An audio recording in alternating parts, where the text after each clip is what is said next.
All right. What's up, guys? Let's see. We got 8 people in the house. Happy Friday, everyone. We made it. End of the week. Don't know if you're a TGIF kind of person or you're just sad that it's Friday. Maybe you love working. For me, it changes week to week. Usually I'm sad that it's Friday. I like the work week. Well, we're waiting on Dennis and Rob to come and join us. They're running a little bit late. Tisk. You'll have to give us some flack in the comments. For you guys that don't know what's going on here, what we're doing today is week 9 of a 90-day challenge course that we've been building out with Dennis and Rob. So essentially what we did is we started Dennis and Rob 0 to hero, no land investing experience, started them with $10,000 and have scaled them up and have shown that whole entire process from start to finish. We've documented every step of what would someone need to do to build a 6-figure plus land investing business in 90 days or less. So far into the challenge, we've spent $4,800. We've added over $105,000 of pipeline profit since then, which is pretty bad to the bone. Here's one of them. We're still missing the other one. You guys didn't get the memo, huh? No, Rob. So Rob just said he's coming on right now. Let me make sure he's got the right invite. Sorry, the kids were in the pool for the past, I don't even know, 8 hours. I just had to drag them out. They're so pissed off right now. I was like, you guys spent an entire school day in the pool. You're good. That's what you do during the summer, man. That's the perks of the summer. Yep. I was just giving them some context on what we've been building, though. So we're at week 9. This has all been kind of a private one-on-one coaching thing that we've been doing. Something we're actually building out as a program. We're taking week 9 live. And for everyone on this call, we're actually opening up a 50% discount to the 90-day 0 to hero program. So program launches in about 5 weeks. If you guys want to pre-order or reserve a spot for the program, you get it at half off for being on the call. Prices are going to double in the coming 4 weeks. So once it's actually live, prices are going up to about $1,800 right now. You guys can get it at half off. I'll put the link in the chat if anyone's interested. All LIA members get grandfathered in. So if you're a LIA member, this isn't for you. Frankly, if you're looking for the abridged version to building a land business, this is it. We cover every nook and cranny, but we do it where it's 80-20 of everything, Pareto principle on everything, right? How do we get the most bang for our buck with the least amount of money, with the least amount of time? Because Rob, you guys have been, or not Rob, Dennis, you guys have been putting in how many hours a week into the land business? This isn't your full-time thing. What's the playbook been? We spent $4,800 out of $10,000 thus far. I know you guys got a new contract today. We'll talk about that. What's the time commitment been like for you guys? So honestly, me and Rob always go excessive with everything. So we are probably somewhere around 2, maybe 3 hours each a day. Okay. So it's not like we're it's not like we're going at this 9 hours a day and both of us and all this stuff. Yep. If we cut it down to just doing what Sensei says, what Sumner says, we'd probably only be at I'd say 2 hours a day. Easy. Yeah. I always tell people, they're always Sumner, I've got a full-time job or another business. How much time do I need to put forth to build a land business? Say at minimum, about 10 hours a week. People are well, how much money do I need? I'm at minimum, $10,000, right? And that's literally what we've gone here and shown is you can build a 6-figure land business in a matter of a few months. So far, we're about 2 months into the challenge. We've already turned 48 into 100 plus, and we'll talk about that, what that new deal brought you guys to. And what we're going to do today is actually talk about one of the new deals they got. We're actually going to call a seller lead live, though. We're going to call a monster subdivide deal that came in from the same batch, 6,500 mailers, $4,800 in spend. When I say $4,800 in spend, I'm talking about every tool, every tool you guys have, which is Data Tree, which is the LIA Pebble version. What else? Map? Do you guys have MapRight? You guys have MapRight? ID Map, yeah. MapRight. Yeah, whatever. I hate that new name. I hate that. I like the other one back better. Yeah, MapRight was much better. Data Tree, that's really it, right? Pat Live. Yeah. Data Tree, Pat Live, ID Map, and is that all we use, Rob? Oh, Pebble. Yeah. We just switched over to Pebble, and it's been amazing so far. Oh my God, yeah. Pebble is crushing it. Yeah. Pebble's awesome. Yeah, for you guys that don't know, we built out kind of a LIA variant of Pebble. What have you guys thought about the bells and whistles that we've added in? Have you guys been using them? Stages, tasks, all that stuff. So far, it's just been really simple to use. We can text out of there. We can make phone calls. record the phone calls. We got a board. We can move things down the line. And I really do like actually that everything's tagged under an APN. Yeah. That has actually been really nice. So, I mean, we don't have any complaints so far. Yeah. No. If you guys don't know the difference of like Pebble versus a standard CRM, Pebble does two things really uniquely. One, it's a CRM, but it's also a database. So you store all of your data in there. And that allows them to have oversight over everything that's going on to your business. And so you get a lot of really cool intelligence that you otherwise wouldn't. Like if you look at any other CRM, it's like CRM and then data lives in Excel or whatever.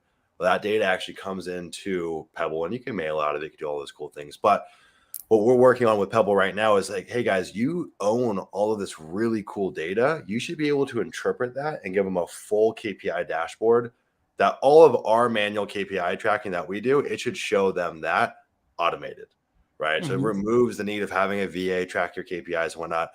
What I found is like everyone needs KPIs. Like you have to, this business is as simple as I want to get to this destination. What are the KPIs needed to get there? Can we maintain them for whatever that timeline is to achieve that goal, right? Most land investors don't even track their KPIs.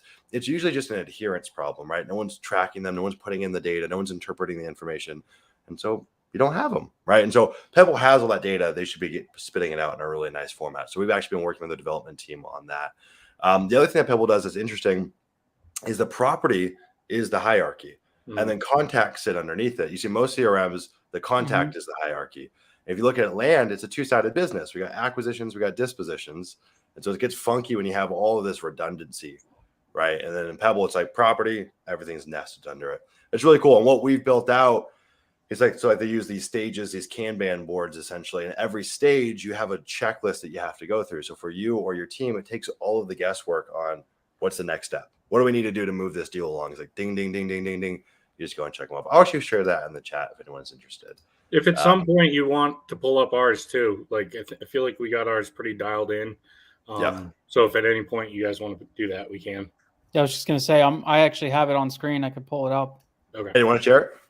Yeah, I'll do it. Let me just pull that up. So. And you guys got a new contract today, huh? Yeah. So, if anybody tuned into the sales call last night, I got that contract signed today. Nice. So, which I do want to talk to you about that one because I have some ideas with this deal. Okay. But I definitely need like your professional opinion. I mean, that's what we're here for. Just tell me like what we should do with it because it's a little bit unique. So this is Pebble. This is how it comes in. Now, unfortunately, when we started our Pebble, we had already bought mailers from Rocket Print, which Rocket Print mailers are a little bit cheaper, but Pebble is an all-in-one integration, so it is actually simpler. So it's just like kind of weighing out your things, like whatever you want to do. But these are all our campaigns. So every time we have like any kind of mailer, anything, any data gets uploaded into here. So we could just go in here and like pull like whatever, like add campaign. We could just go and like pull whatever we want, select, export it, and hit mail, which is sick. It's awesome because usually if like I want to just pull 40 plus acres, I could just go Rob. So Rob's the integrator in the business. He knows how to do this side more than I do. I only live in like these three tabs right here, the seller deals. Yep. Rob lives everywhere else. So he knows more about that stuff. But basically we could talk to everybody here. So we could text people throughout. So we're like texting people and saying, you know, hey, whatever, we're finding out any information we need with them, which is awesome. And then here's our deal stages. So this CRM is just from the mailers we sent during this 90-day challenge. Yeah. That's all that's in here. So these are all the actual people that raised their hand and said, I want to sell. And these are the deals we have under contract. These are the deals we have in. So lead ins, these are the ones that we either have to call or have called. Actually, I gotta go through these. I might not have called all these. Yep. There's no answers. You know, you go through negotiation. So all this stuff comes set up with the LIA stuff, which is amazing. Yeah. So here you go. Due diligence, follow up, contract out. And these are the 4 signed contracts that we have.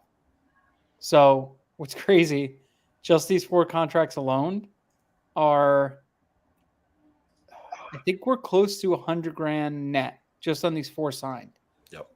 Okay. And then if we add in this one, it's another almost $30,000. Yeah. Oh, We got to figure that one out. That one's a little funky, but Well, hey, Dennis, I'm back and forth if I even want to do that deal. So we Yeah. kind of want to. What's the scoop on that deal? Why are you back and forth on it? I'll show you it. So this deal is a little weird right here. So let me pull the APN up. So one of the things is the guy just wants to close without an attorney, which No. we have to have in North Carolina. No. So he's like, send us a check, send me a check, and I'll send you the title. And we're like, what the hell? So no. And then we were looking at it. We were like, well, maybe we can self-close on it. Maybe we just have to run the title search before.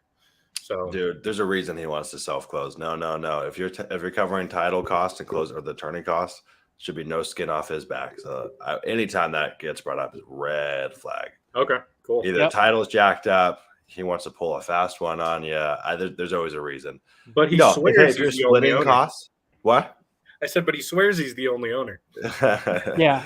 If you guys are splitting costs, then yeah, you could see why you might have reservations about it, but you're covering costs. Maybe is it a timeline issue? Is he really urgent to get the money? Try to suss out what that actually is. Actually, I remember looking at this one with you guys. This is the one that has that access issue. That might Yeah, this is the one. So it has this small like parcel in front of it. So right there, that tells me, well, it's kind of landlocked. And I asked him, he's like, oh, it's only about 20 feet. Well, if you go tools, go here.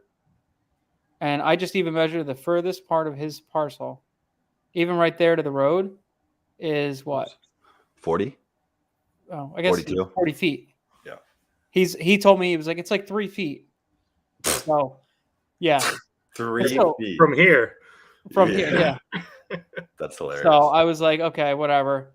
And that little thing. So we were like, oh, we were just, you know what it was? We didn't have enough leads because this is one of our first leads that came in. Yeah. So we were like, just trying to make everything a deal. And I'm like, well, I'll call this guy and I'll try to make it work and this and that.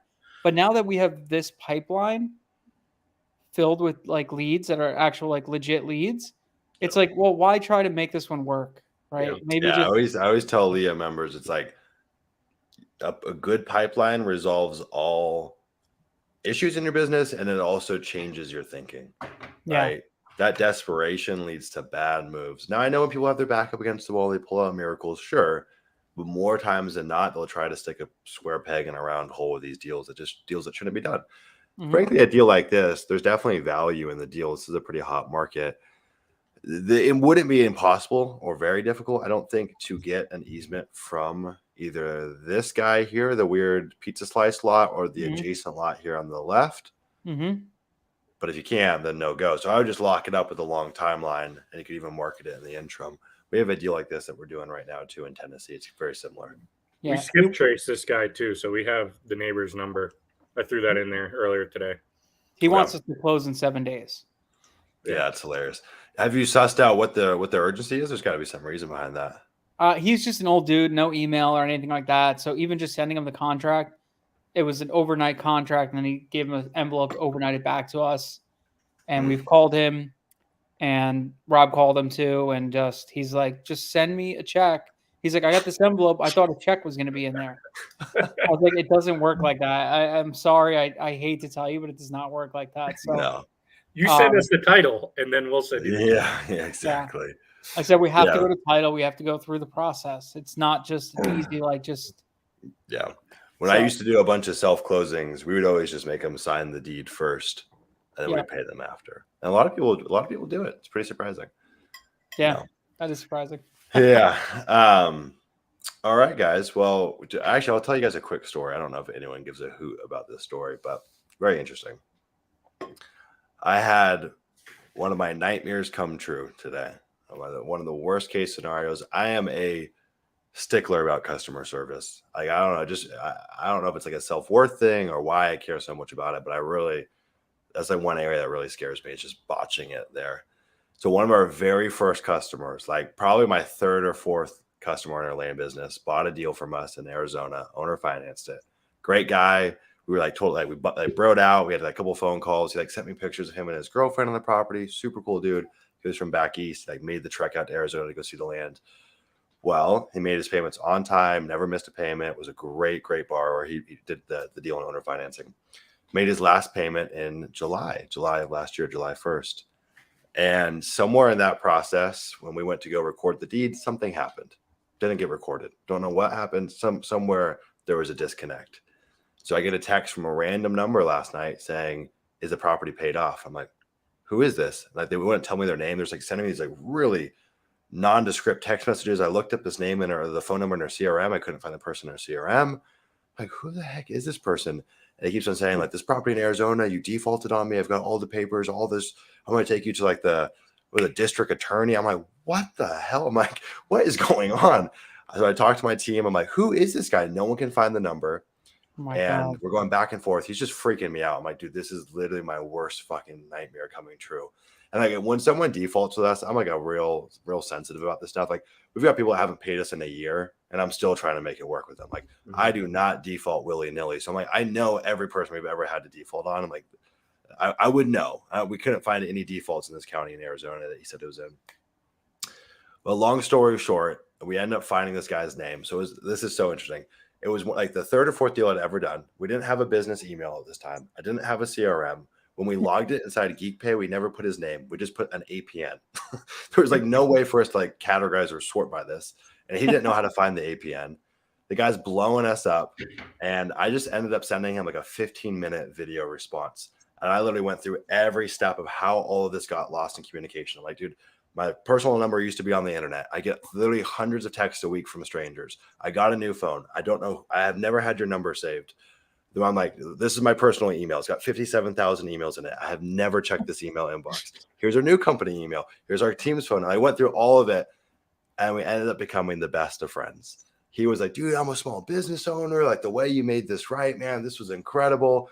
And we sent him a box of 2D cookies. I don't know if you got the order. So She's like, yeah. She's like, oh, I wonder what this is. Yeah.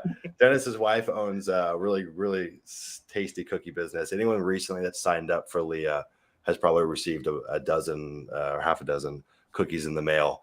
And so we send him a box of cookies to make things right. Turns out he wants to buy another property from us. But dude, when I tell you I was terrified, that was my worst fear coming true. It's like, oh God, yeah, it's just a nightmare.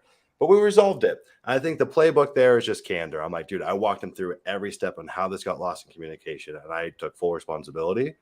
And sure enough, from a small business owner to a small business owner, he's like, dude, I respect the hell out of that. And yeah, so, yeah, seriously, that's the way to do customer service, though. Honestly, it's like, but the thing is, like, I always was so afraid of getting sued. I was always afraid of doing something wrong with a customer. Sometimes you need to have the worst case scenario happen, and then you resolve it. And then you realize, if it happens again, I know I've got the skills to handle it. Right. Just like what we were talking about last night on the live call. It's like, some people need to have a bad seller call where the seller blows up on them, calls them an idiot, says you're stupid. I don't want to sell you my land. You need to go through that, because then you realize, A, I can handle it, and B, it's not that severe. It's always that imagination of the worst case scenario is always so much worse than the worst case scenario playing out in reality. You know what I mean? Yep. So anyways, cool. You guys want to make some calls? We just got a brand new lead right now. Like just now? Dennis, don't you have a call at 2? Don't we have to be on the horn at 2:15? Yeah, I'm texting him right now. Go. Oh shit, we did. So as you guys don't know, fill in the gaps here. We've got this $800,000-ish, 160 acre subdivide. I think you guys are buying it for less than 2, right? 156. Yeah, 156. Monster deal, double-sided road frontage, incredible property. So we're gonna call them live, whole family, and we're gonna see if we can put together a deal here in real time. We called them earlier this week on one of the LIA calls. We had a brief conversation. They scheduled this call, and we're like, you know what? It's scheduled. Let's do it. Let's do it live. I think you guys are going to learn a lot, and you guys might witness. Hey, we're at a $100K net from $4,800 in marketing spend. Well, we might turn that $4,800 into $700K net. We'll see. Yeah. We'll see. Go. Pretty outlandish. Rob, can you add that new lead to Pebble real quick? Yeah. It should just push, right? No. Sweet. So this guy just Putting it in manually. Okay. Yeah, so we just got a new lead. So I just text the son. I'm just trying to see if he's ready. So the problem is like, he's got the whole family, the mom, the sisters, everybody's calling them all together. And then he calls me. And then we talk it out. So his whole thing is, this is a funny story. So they bought the property for $5,000 on the back of a napkin. And then the wife is like, I don't know if my husband ever recorded it, but he passed away. And I don't even know if they own the property. So then we looked it up. We found like Sumner had pulled up real quick on DataTree, which is DataTree is great for this stuff. The actual like some of the information about the property, when it was transferred and all that stuff. So we're able to look at it and you can see her name on title, which means it transferred, which is pretty awesome. So let me just see. So yeah. Do you want to give me the screen and I'll show them how I put it in? Sure. I think you just hit present. Okay. Hit in the bottom, hit present, and then share if you want to share the whole screen or just the window. Okay. Should we just dial them? Yeah, I was about to, but do you want to show them how to put the lead in, Rob? Yeah, I mean, can you see it now? No. Oh, let me add you to the stream. There you go. Okay. So we made a little zap so that because otherwise you just kind of get a partial info from Pat Live in the text message. So I made a little zap that kind of puts it into a better system, little better setup for us. Arthur Choate. Where was this one? Seminole County. So I go into county. I weeded down by Seminole, Choate, Arthur Choate, I believe. Check our reference number, 3031.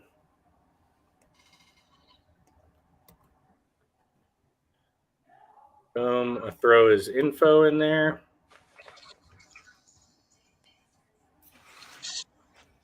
I add him to our board.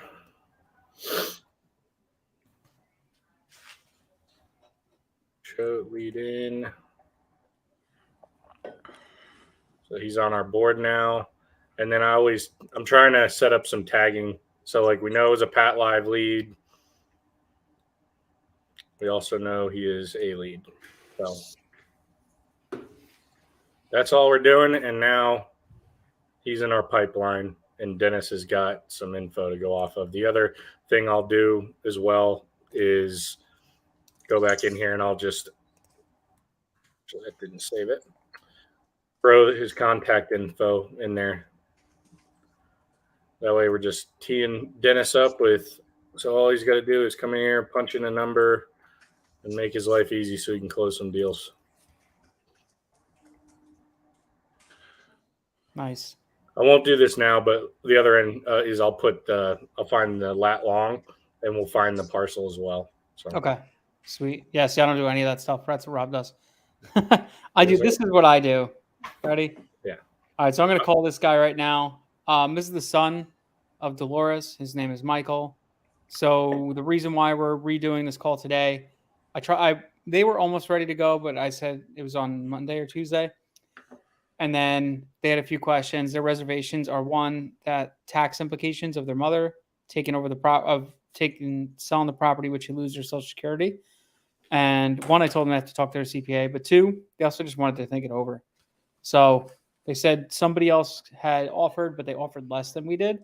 So, but it's still a deal no matter what. All right, here we go.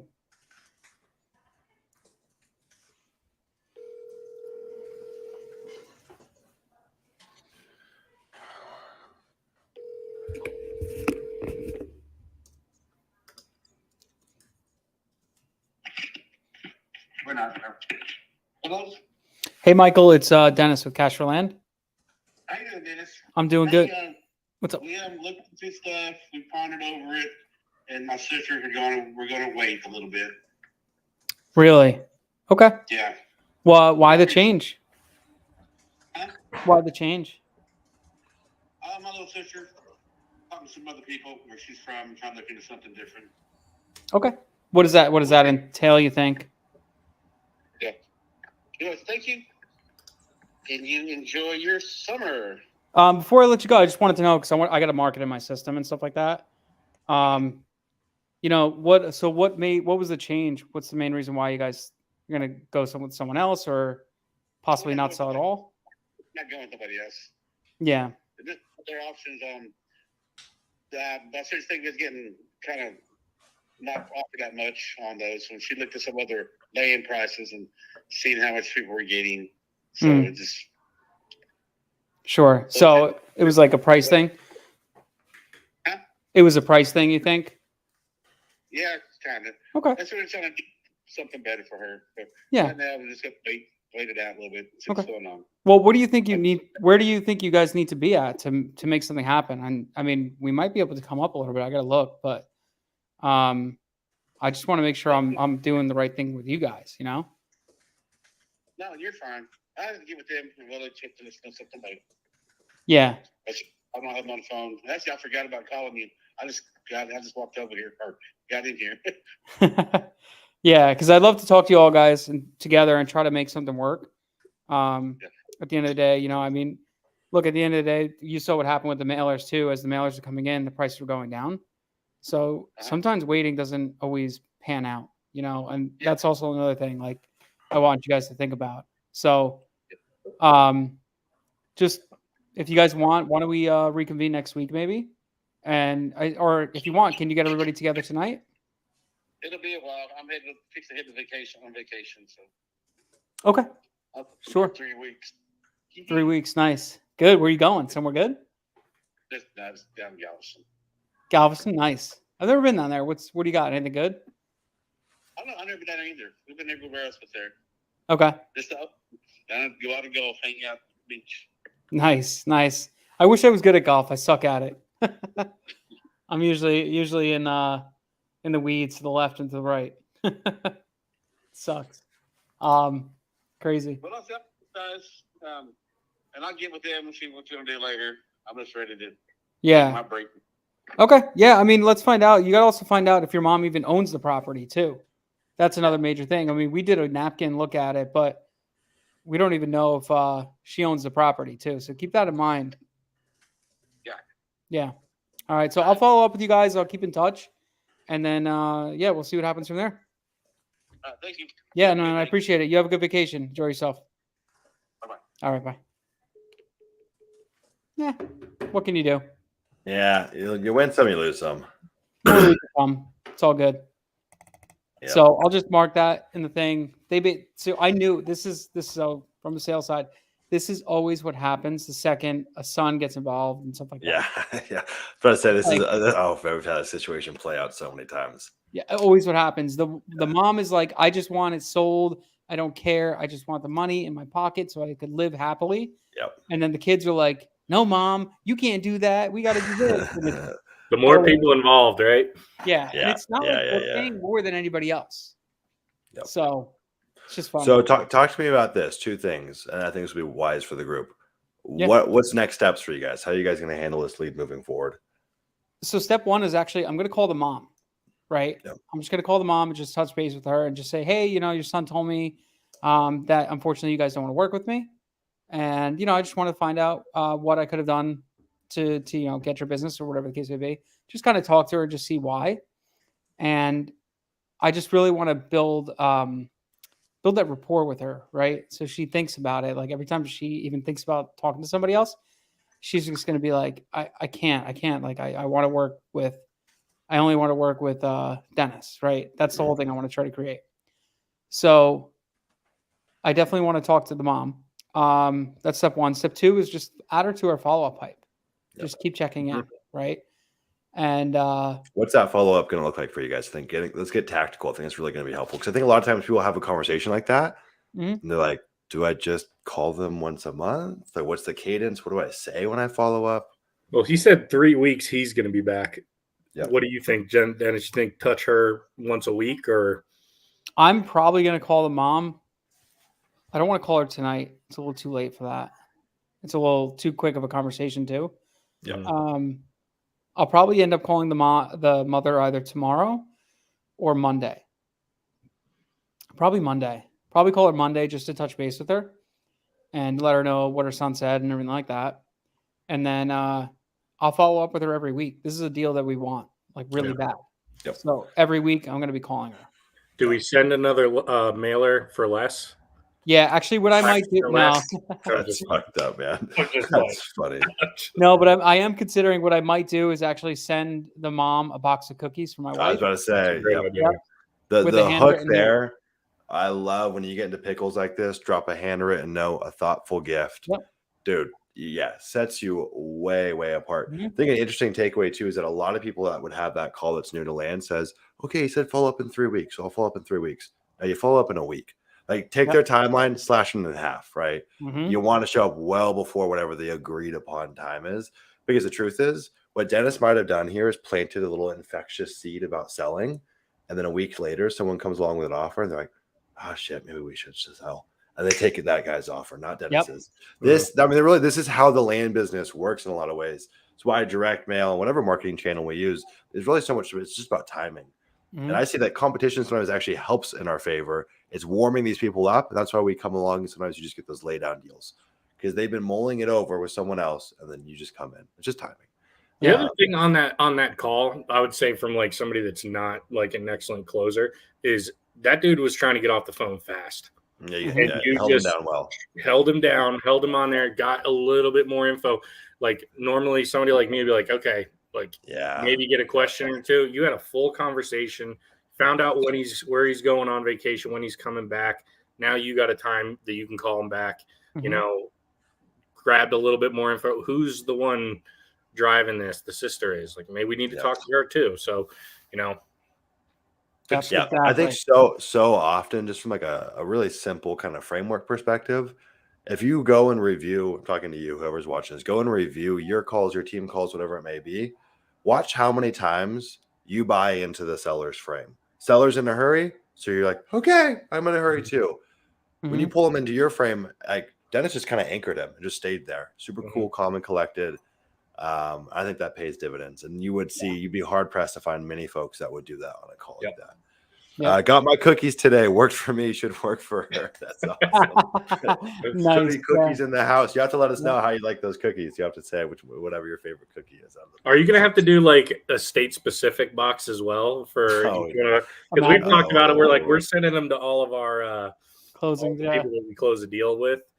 Yeah. Oh, you guys are. Yeah, we're gonna do it every time we close. We're gonna Funny. send a box of cookies. Yeah. So I think Ashley's gonna do it too.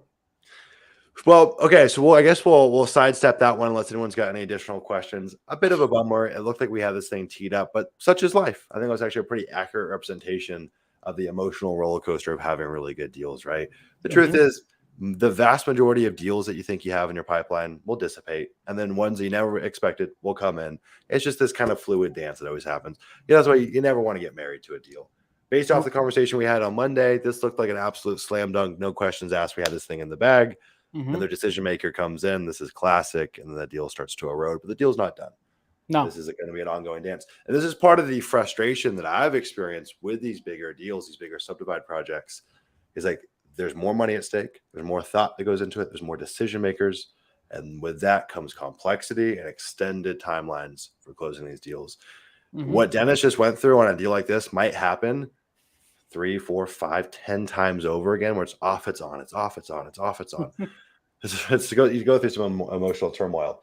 Well, let's talk about the latest and greatest deal you guys have put together. We're on week 9 of our 90-day challenge. Before we go through and talk about that deal, let's talk about results. Let's talk about KPIs you guys have hit. Let's talk about how much we've invested. Let's talk about how much we've got in the pipeline. If you guys want to share Pebble, can we just look at those, the ones you got under contract? Yeah. Do you want to do it, Rob? Yeah, it's fine. Go ahead. I'll let Rob do the run through, and then I'll talk through it. 1 second. He actually made a little KPI tracker too until the Pebble one's not live yet, is it? That's still in work? The KPI tracker? Yeah. No, yeah, we're a few months out. Okay, cool. Yeah. Okay. Seller leads.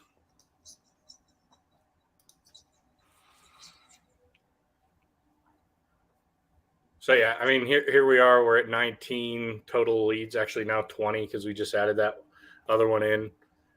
These first 5, we still got to touch. We just got that 4th one signed today. All these we pushed over to Ashley. with her TC services. So she's handling all this, is all with the same attorney too, which actually makes it nice, but it's starting to get a little hairy having all these deals up at the same time and stuff. So it's nice to be able to push that off to her. And then the rest, they're just in various stages of, either negotiation or trying to figure out due diligence if we have any kind of issues as far as presenting offers to them. And then we got a couple in the follow-up and one or two dead. One. Yeah, I think probably 2. We're probably going to kill John Morton. He's probably going to. All right, let's not say we're going to kill John Morton. We're going to kill that John deal. John, you're safe. Don't worry. No one's going to come and hurt you. He won't sell us his property. What the heck? That jersey and you coming out. Yeah. So, okay, quick question. In terms of the TC side of things, so super convenient to have access to a TC in your business, even if you can't have one full time. Mm-hmm. What would someone expect in terms of cost to have a TC on a deal? Because it's deal by deal. I think it's standardized pricing, but you just pay for whatever deal you have with them. Yeah, it's a no-brainer. It's $350. That's what Ashley and her team charge, and you get a dedicated rep. So actually, Ashley literally hired somebody just for land. So her name's Jessica. She's awesome. So if you guys ever request a TC, just ask for Jessica. She's the best. Almost as good as Ashley. Got to send love to Ashley. But it's $350, and that takes you from basically contract to close. So you get a contract in your hand, and then you pass it to their team, and then they just open escrow. They do all the correspondence between title, any documents that need to get signed. They'll either pre-fill it for you and then send it to you just for a signature. It's just a huge time saver. So you could focus on your money-making activity of locking up contracts, right? And pricing mail and doing all that stuff. So for $350, it's a freaking no-brainer. And then if you're doing double closes, especially if you're new to the business, they handle everything, and it makes you look professional too. When you have somebody that's dedicated to just closing the transaction, it looks like you know what you're doing. So that's the thing about someone like Ashley, or really any TCA. Maybe Ashley does this more so than others. She'll literally go to bat for you to talk a seller off the ledge, to get a buyer off the leg. If there's problems in that process, she'll come in and assist. It also makes you look like, like you said, like you know what the heck you're doing. Takes you from a small little mom and pop investor to, oh no, we're a business. We've got resources. I think typically I'm gun shy from using like agencies or these like third-party services. This is one of those few things where I think it actually makes sense to not have a full-time TC unless you're doing huge volume. For most LIA members doing 2-5 deals a month, just outsource it, right? 5 deals a month, $1,500. You're not going to be able to get a TC worth their salt full-time for that. And you also don't have to go through the headache of managing another employee, right?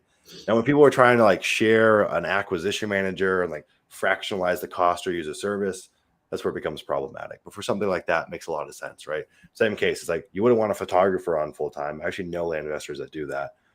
It'd be better to use third-party services. Same story here. Mm-hmm. You guys can find her in the group. Yeah, there you go. There's her website. TC managing acquisition manager roles. Nope. No. It's just like, okay, so we got the deal. Contract goes to title. Seller freaks out. Oh my God, there's a double close. Oh my God. Okay, she'll go and put the fire out. Same thing. Let's say it's a double close. New buyer comes in. What the heck? This is a double close. You're not on title. Okay, we'll go assist and put that fire out. Or same thing. Title company is like, what the heck? This is a double. She'll go and put the fire out. Doesn't just have to be for double closes. It could be for any kind of deal. Any kind. You want to spend your time on the sides of the business that make you money, not the sides of the business putting out fires, resolving these little issues. $350 is a measly expense. We have no affiliation. I know this isn't like a pitch for like why you should use Ashley, just why you should have a TC in general. Yeah. A lot of the folks that I know that run lean and mean businesses with 3, 4, 5 employees, but are doing big volume, like 7 figures, they have TCs. It's really, really difficult to be big time and not have a TC. Either you need one full time or you could use a service like that. So anywho, all right. Even 4 at one time has been like having her handling all this stuff. Like we've already had a few different issues pop up and we're just like, they handle it. And we're like, okay, no problem. Well, not only that, but they save you money anyways, because instead of me calling 1,000 title companies to try to find the one that does like flat title and all that stuff, just call them and they're like, hey, who in North Carolina does flat fee title? Oh, call Mr. McCullough. They do it. Okay, cool. Done. It's like, it just made the money back. Done. Yep. It's no brainer. No brainer. All right, let's talk about these deals. So walk me through the KPIs. We've got 4 contracts. How many leads do you guys have in total from this batch of mailers? I think We're we up got to like 20. we got like 30 calls or I think or something like that. We have 33 calls, 26 forms submitted, and I believe we're at now that's 18 leads. Okay. 18 leads, 4 contracts so far. Mailer's been out for 3 weeks. 6,500 mailers went out to 4 markets. Yes. So 18 markets. leads were from Pat Live inbound calls. Yep. And then we had a couple that actually emailed us, and then one that actually went to our website and filled out a form. So bouncing over to Google Sheets from Excel jacked my sheet up. But so walk me through to this cost per lead here. Let's look at that cost per lead. And what's the it's a little granular. What's the additional column left of it? Cost of mail. Cost of mail. Okay. Can you zoom in, Rob? Yeah. Sorry. Yeah. Okay, so this is pretty standard, $100 to $300 a lead. It's pretty damn typical. If you guys aren't tracking this stuff and you just don't have perspective around it, you don't realize that when you have a lead in your system, it's gold. And if you or your team is botching that in any manner, they're literally lighting $100 to $300 on fire at a time. That's why I am such a stickler with my team about how leads are handled. If we're slow, if we're sloppy, if we don't get an offer in front of them fast enough, it's like, dude, you just took $300 of mine and lit it on fire, right? That pisses me off. And I think one of the things I've learned about managing people is like, you got to reward good behavior and you got to discipline bad behavior. It's kind of like totalitarian style, which is intense, but a business is a hierarchy and there has to be some kind of line there. I see a lot of people just, whether it's them as a solo operator, they have a team, there's a lot of slop there. Like they just let a lot slide. Once you start seeing these numbers, you start saying, oh shit, we're spending a lot just to get a lead in our system. Shows you why these things need to be treated like they're gold, right? Yeah, I never even thought of that. The cost per lead, like looking at it now, it's like, oh damn, $300. When you see that in the puts it in perspective. Yeah. But just to get the lead in your CRM, that's not cost to connected lead either. That's not cost to qualified opportunity. You might be spending $100 to $300 to get the lead in. Doesn't mean you're gonna get them on the phone. Start looking at those metrics. You say, oh shit, we're spending $500 to get a lead on the phone. Mhm. It's crazy really quick. Now, luckily, this business is still wildly profitable despite that, but it gives you some kind of perspective on how serious this stuff is and how managing your leads is. You have to. And again, this is the importance of KPI tracking as well, right? You know, I've been doing more one-on-one coaching sessions with LIA members, kind of like in our higher level one-on-one coaching bracket. And some of these folks that are doing big numbers in their business and they're wondering why they can't grow, but they've got nothing quantified, right? They don't know what markets serve them best, what subtypes of land serve them best, what marketing channel works best for them. Like no perspective there. Mm-hmm. What gets managed? Right. Well, how's that saying go? I always, it doesn't rhyme, so I never liked it. But essentially, if you're not quantifying it, you can't improve it. I don't know how that's not actually how it goes, but it's the truth, right? Yep. The second we started tracking everything in our business, like, cool, I get to take Sumner's little monkey mind, my little emotional mind out of the equation and start making decisions off of cold hard data. The one job I ever worked was at a company called Slide Genius in San Diego. I worked there because the CEO, his name was Rick Enrico, super cool guy. We hit it off. He was like, dude, you're an entrepreneur. I know you're not going to be here long. I'll take you under my wing and I'll show you some game. And he did. We got essentially a year apprenticeship that I got paid for. And one of the things that he told me, I would go to his office on Saturdays and we would hang out in the office and he would just spit game. He would just show me how he built his business. They had over 100 VAs in the Philippines. So he just showed me everything behind the scenes. And he's like, the way you make, first off, you as an entrepreneur, you get paid based off of the decisions, right? And so how do you make decisions? You got to think about, if I get paid off of decisions, how do I make the highest quality decisions? Because that's going to have a direct contribution to how much I can make. He's like, you make decisions off of data, nothing else. I don't want to hear about your hunch. I don't want to hear about your emotional sway to one side or the other. Let the numbers tell you. And they had this crazy comprehensive multiple Excel sheets where they tracked every needle in their business and quantified it. And so when I started my land business, I was really lucky to already have that as a foundation. I was like, okay, that's a non-negotiable. And it served me well. Anyways, I digress. Yeah. Okay, so what gets measured gets managed. That's what it is. Okay. What gets measured gets managed. There you go. What gets quantified improves. That's the LIA version. TM trademark. All right. So 65. Yeah, we're like 37 down in the bottom right corner. We're at 37, almost 70 for the mail that we've sent so far. We just add 2 more campaigns worth of mail, Okay. but and then now you see our cost to lead for these 4 broken down. Again, this was kind of something rough. I just started putting together today, so now that we actually have some numbers to go off of, so I'm sure this will evolve. Yeah. What's that first county? Why do you think that county performed so well, right? You got 10 leads, 4 contracts, and a cost per lead at $131. I think, this is where data becomes really interesting, right? Now, this could be a byproduct of just small sample size, not enough data to really have any confirmation. But if we continue to test this out, I'd be curious of whatever that county is, and you guys don't have to share if you don't want to, if that continues to that trend. Look at, you got $100,000 of value from one county, 4 contracts, 10 leads, and your cost per lead is the lowest. Fascinating. Super fascinating. Do you know what it is? It's a small county that I talk to people that are in the know in the county, and they the one lady actually asked me, she's like, why are you even working this county? And I'm like, just because I was like, well, honestly, I like it because of the proximity to other counties in North Carolina that are major, and where it is and everything like that. I really like it. And she's like, it's like a three light town. There's literally 3 lights in the town and like 800 people that live here. And I was like, it doesn't really matter to me. It's where people go to hang out, right? So then I talked to a realtor, and that realtor too was like confirming everything that I was seeing in the data. But we honestly just care about the data. We look where the data goes. If the data says mail here because there's volume and stuff moving, that's where we mail. And homogeneous pricing, right? Your favorite thing. Yep. And it had homogeneous pricing, and it had really good sell-through rate. It had more than 5 sold in the last month and over 30% sell-through rate. So it was just a no-brainer to do that county, really. So my hunch here is I actually think the reason this played out the way it did is a byproduct of homogeneous pricing. Yep. Right. I don't think it's so much that this is a secret county that no one's ever mailed to, whatever. I mean, maybe that's partially true. I doubt it. I think it's more we were on the nose with our pricing, right? And you can see the results of that. And that's why sending mail to markets that you can't quantify pricing is throwing darts at a dartboard. I don't know. That's also a terrible saying. I mean, I guess it kind of is, but it's even worse than that. Throwing darts at a dartboard from 10 miles away. I would rather throw it from 6 inches away. And so when we can actually price things out reliably, we give ourselves a fighting chance to get it right. And I think what we're seeing here is that story, right? Cool. It was nice to do multiple counties too at one time to figure out, okay, maybe we mispriced that one. We need to go back and look at that. All of our stuff came from one county.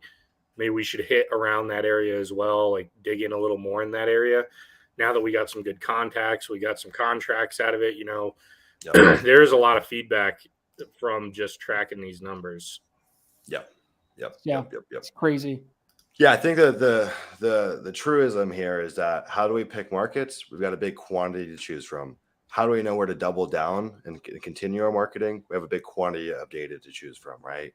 When someone comes in, they say, I've got 10 grand to start. They're like, I'm going to do 1 or 2 markets. Like, it's just not enough to find out, because the truth is you're going to be kind of crappy at mailing when you first start, right? Your marketing chops in this business are not going to be very strong.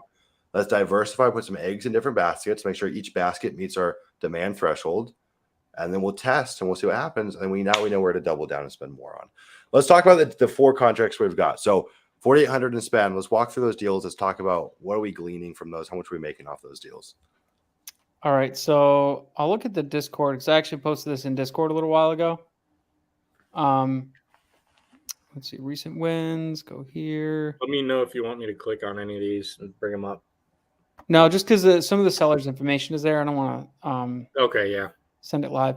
So one of them is actually all good, right? So that property all good. We might not do that deal, just because that's the one that has a small parcel. The guy wants us to just mail a check. I mean, I'm going to try to do it because that's a buy for $21,000, and if we could clear up that road access thing, sell for $60,000. Yeah. So it's almost like a $30,000 profit, which is sweet. And it's funny because like when you think about it now, you're like, I don't want to do that deal. It's 30 grand, but might be a headache. Like, it's just funny. We have more leads. So we're like, don't worry about it. But now whatever. But then we have another one, 6.5 acre. That should be, Rob, you see that one? This one? 6.5 acre. Yeah. So Franklin? that one is a buy for 16, sell for 29. I think we'll net in our pockets for that one about $9,000 net for that deal. Not a home run, nice little base hit, but $9,000.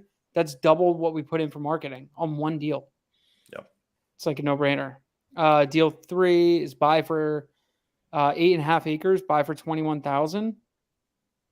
See that one? And that one, so that one's a little light too. We're probably going to sell that for about 40,000. So a little bit less than doubling our money, but I'm going to call and try to negotiate this down a little bit, and see what we get on that one. And then buy for 11 acres. It's a buy for 61,000, sell for 130,000. We should net about 53,000 on that one. Wait, did I give you? Yeah. Okay. I didn't give you that one. And then the last one is the one we just added today. That one is Jane Wilson. So this is an interesting property because I kind of want to keep this one. Yep. And land bank on it. But I actually want to talk to you about that. So let's underwrite it. Can you put it in the private chat and I'll get it pulled up and we can go through this together? Yeah. Yeah. I'll stop sharing. Yeah. So this one is interesting for one reason. The reason why I like this property is the future, what I could do with it, right? I'll pull it up on. I can share my screen. I'll pull it up. Okay. All right. It's Warren, yeah?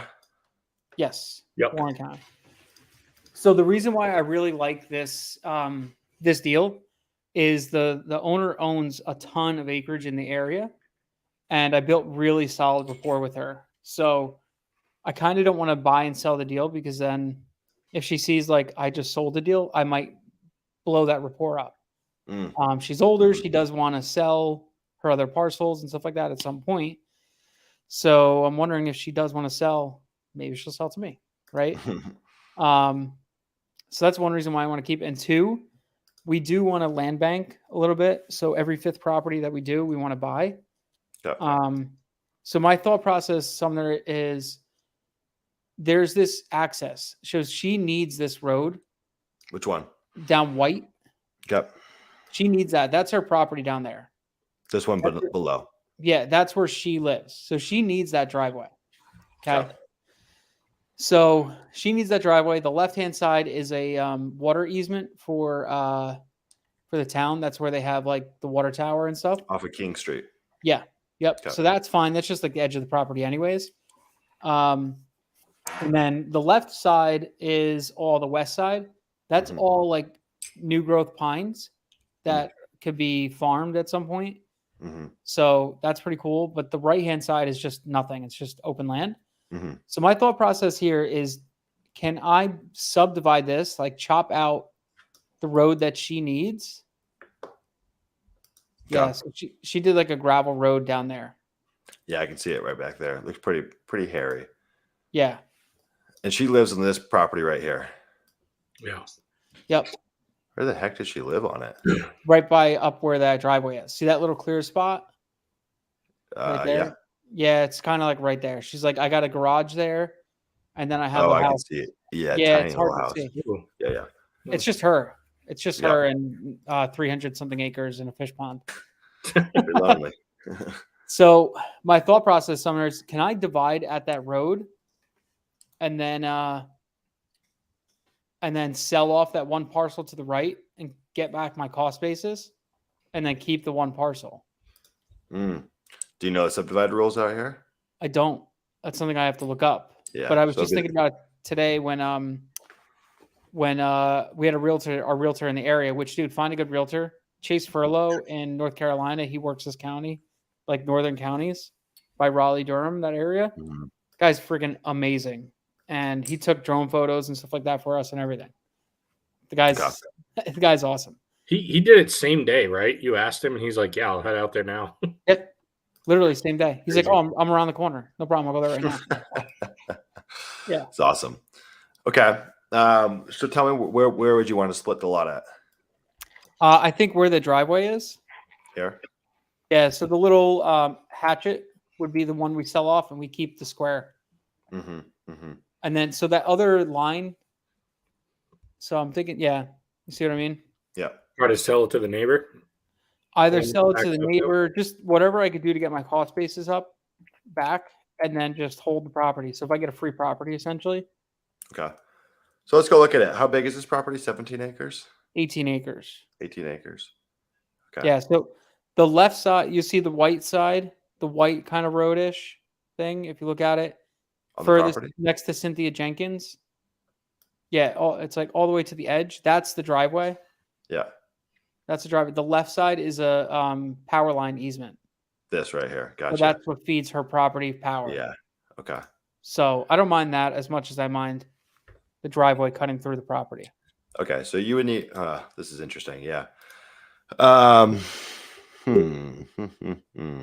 What are you kind Yeah, of really? looking at, Sumner, like when you're on Realtor for this? Like, is this not something I would think like you're pulling up the GIS or something like that? What? Sorry, say it again. I said, is like, what are you trying to do on Realtor here? Are you just trying to comp stuff out as far as those slices, or are you On trying to Redfin? make it actually Yeah, possible? on Redfin. Yeah. On Redfin, I'm just trying to get a gist of like, what is this thing worth as is? What would this be worth if we subdivided it? So just trying to see before we get into the nitty gritty of subdividing it, trying to get this picture like, is the juice even worth the squeeze? Most times it is, but not always. There are cases where it's not. So how much are you buying this for? 31. So it's about 1,700 an acre. And I talked to Chase, the realtor, and he said he just sold clear-cut timber land in this county that had no road access for $3,000 an acre. Yeah. So was he's it like, this one right here? I think this is at 3,000 an acre. This might be it. that's what he just sold. Who's the realtor on there? Is it Chase Farello? Mossy Oak? Listed by Kyle from Mass Realty. No. Okay. I wonder if he was the buy side. Yeah. Yeah, he just said it was like clear-cut pine. No, buy side was John Reese. So I don't know, but this is at 3K an acre. This looks like some kind of timber setup right here as well. Yeah. Oh, 3K an acre. This is at 55 acres. So I think our property is a little bit nicer too. Might be able to squeeze a little bit more from it. So this is an interesting comp here. This is at 11 acres at 6K an acre. Same style, super densely wooded. This has got nice road frontage. 11 acres, hunting property, road frontage, hardwoods. Has already been perked, and this sold in like a little over a month. Nice. That seems pretty reliable. So here's one at 5,500 an acre. This has got like a weird easement road. So this is a really Good interesting comparable. Yeah, our property's still nicer, but 5,500 an acre. So, and this sold December 14th to February 20th. So pretty quick turn. Okay, cool. So let's think about it. You're buying this at 30. Definitely a deal at 30. Buying it at 30. So we're paying 1,500 an acre. Yeah, I would say so. I would divide this before White Street. So like kind of this lot line here, divide it like that. And then this lot over here, kind of this hatchet style, they can take this as the access route here. So you're going to hold this one or sell this one? So I'd like to keep. I was actually thinking about dividing it not at the power line easement, but at the road. So cut it out from the road. So that would add like another 1.5 acres, 2 acres that I keep. So I would keep the west side and I would sell the east side. It might get kind of weird though if you cut it down the road, because they're going to need you'd have to grant. I mean, you're going to have to put like some kind of boundaries or something like that. It'd be very easy for them to drive onto this property. You know what I mean? Well, this road goes down and then goes to the east and then wraps around. Yeah. Yeah, but let's say you divided it here at White Street. When they come in, technically they're going to be on that lot line. So just as a technicality, I think that might be kind of weird. Even though they're going to hook east. Yeah. I think I would divide it at this line here. And that also you might have problems subdividing like along this like power line easement. I don't know, it might be kind of weird. I don't know. That might not cause any problems. Hard to say, but I think it would make more sense to divide it before the power line easement, divide it here, and then this will be unchanged. We'll still have to grant an easement for her through here. I don't know if that Mhm. is already in place. Probably not, since she owns this property. Yeah. And then you're going to keep this one in the back. So let's just, spitball in here. Let's say this is 5 acres. This is 15 acres in the back. Mhm. The 15 acres, I think we could get reliably, let's go 15, reliably probably 4,500 an acre. So it's 67.5. So you double your money. Then you've got this And really nice property here that's probably worth, I don't know, something similar. So, this is a really nice deal, no matter how you slice it. Now, I think most people in this position, if they're new to the business and they're starting with 10 grand, would say, dude, you've got a deal where you can take 30 and turn it into 120 and make 90. So talk to them why you want to keep this piece and what you're actually going to do with that piece beyond just the land banking appreciation side.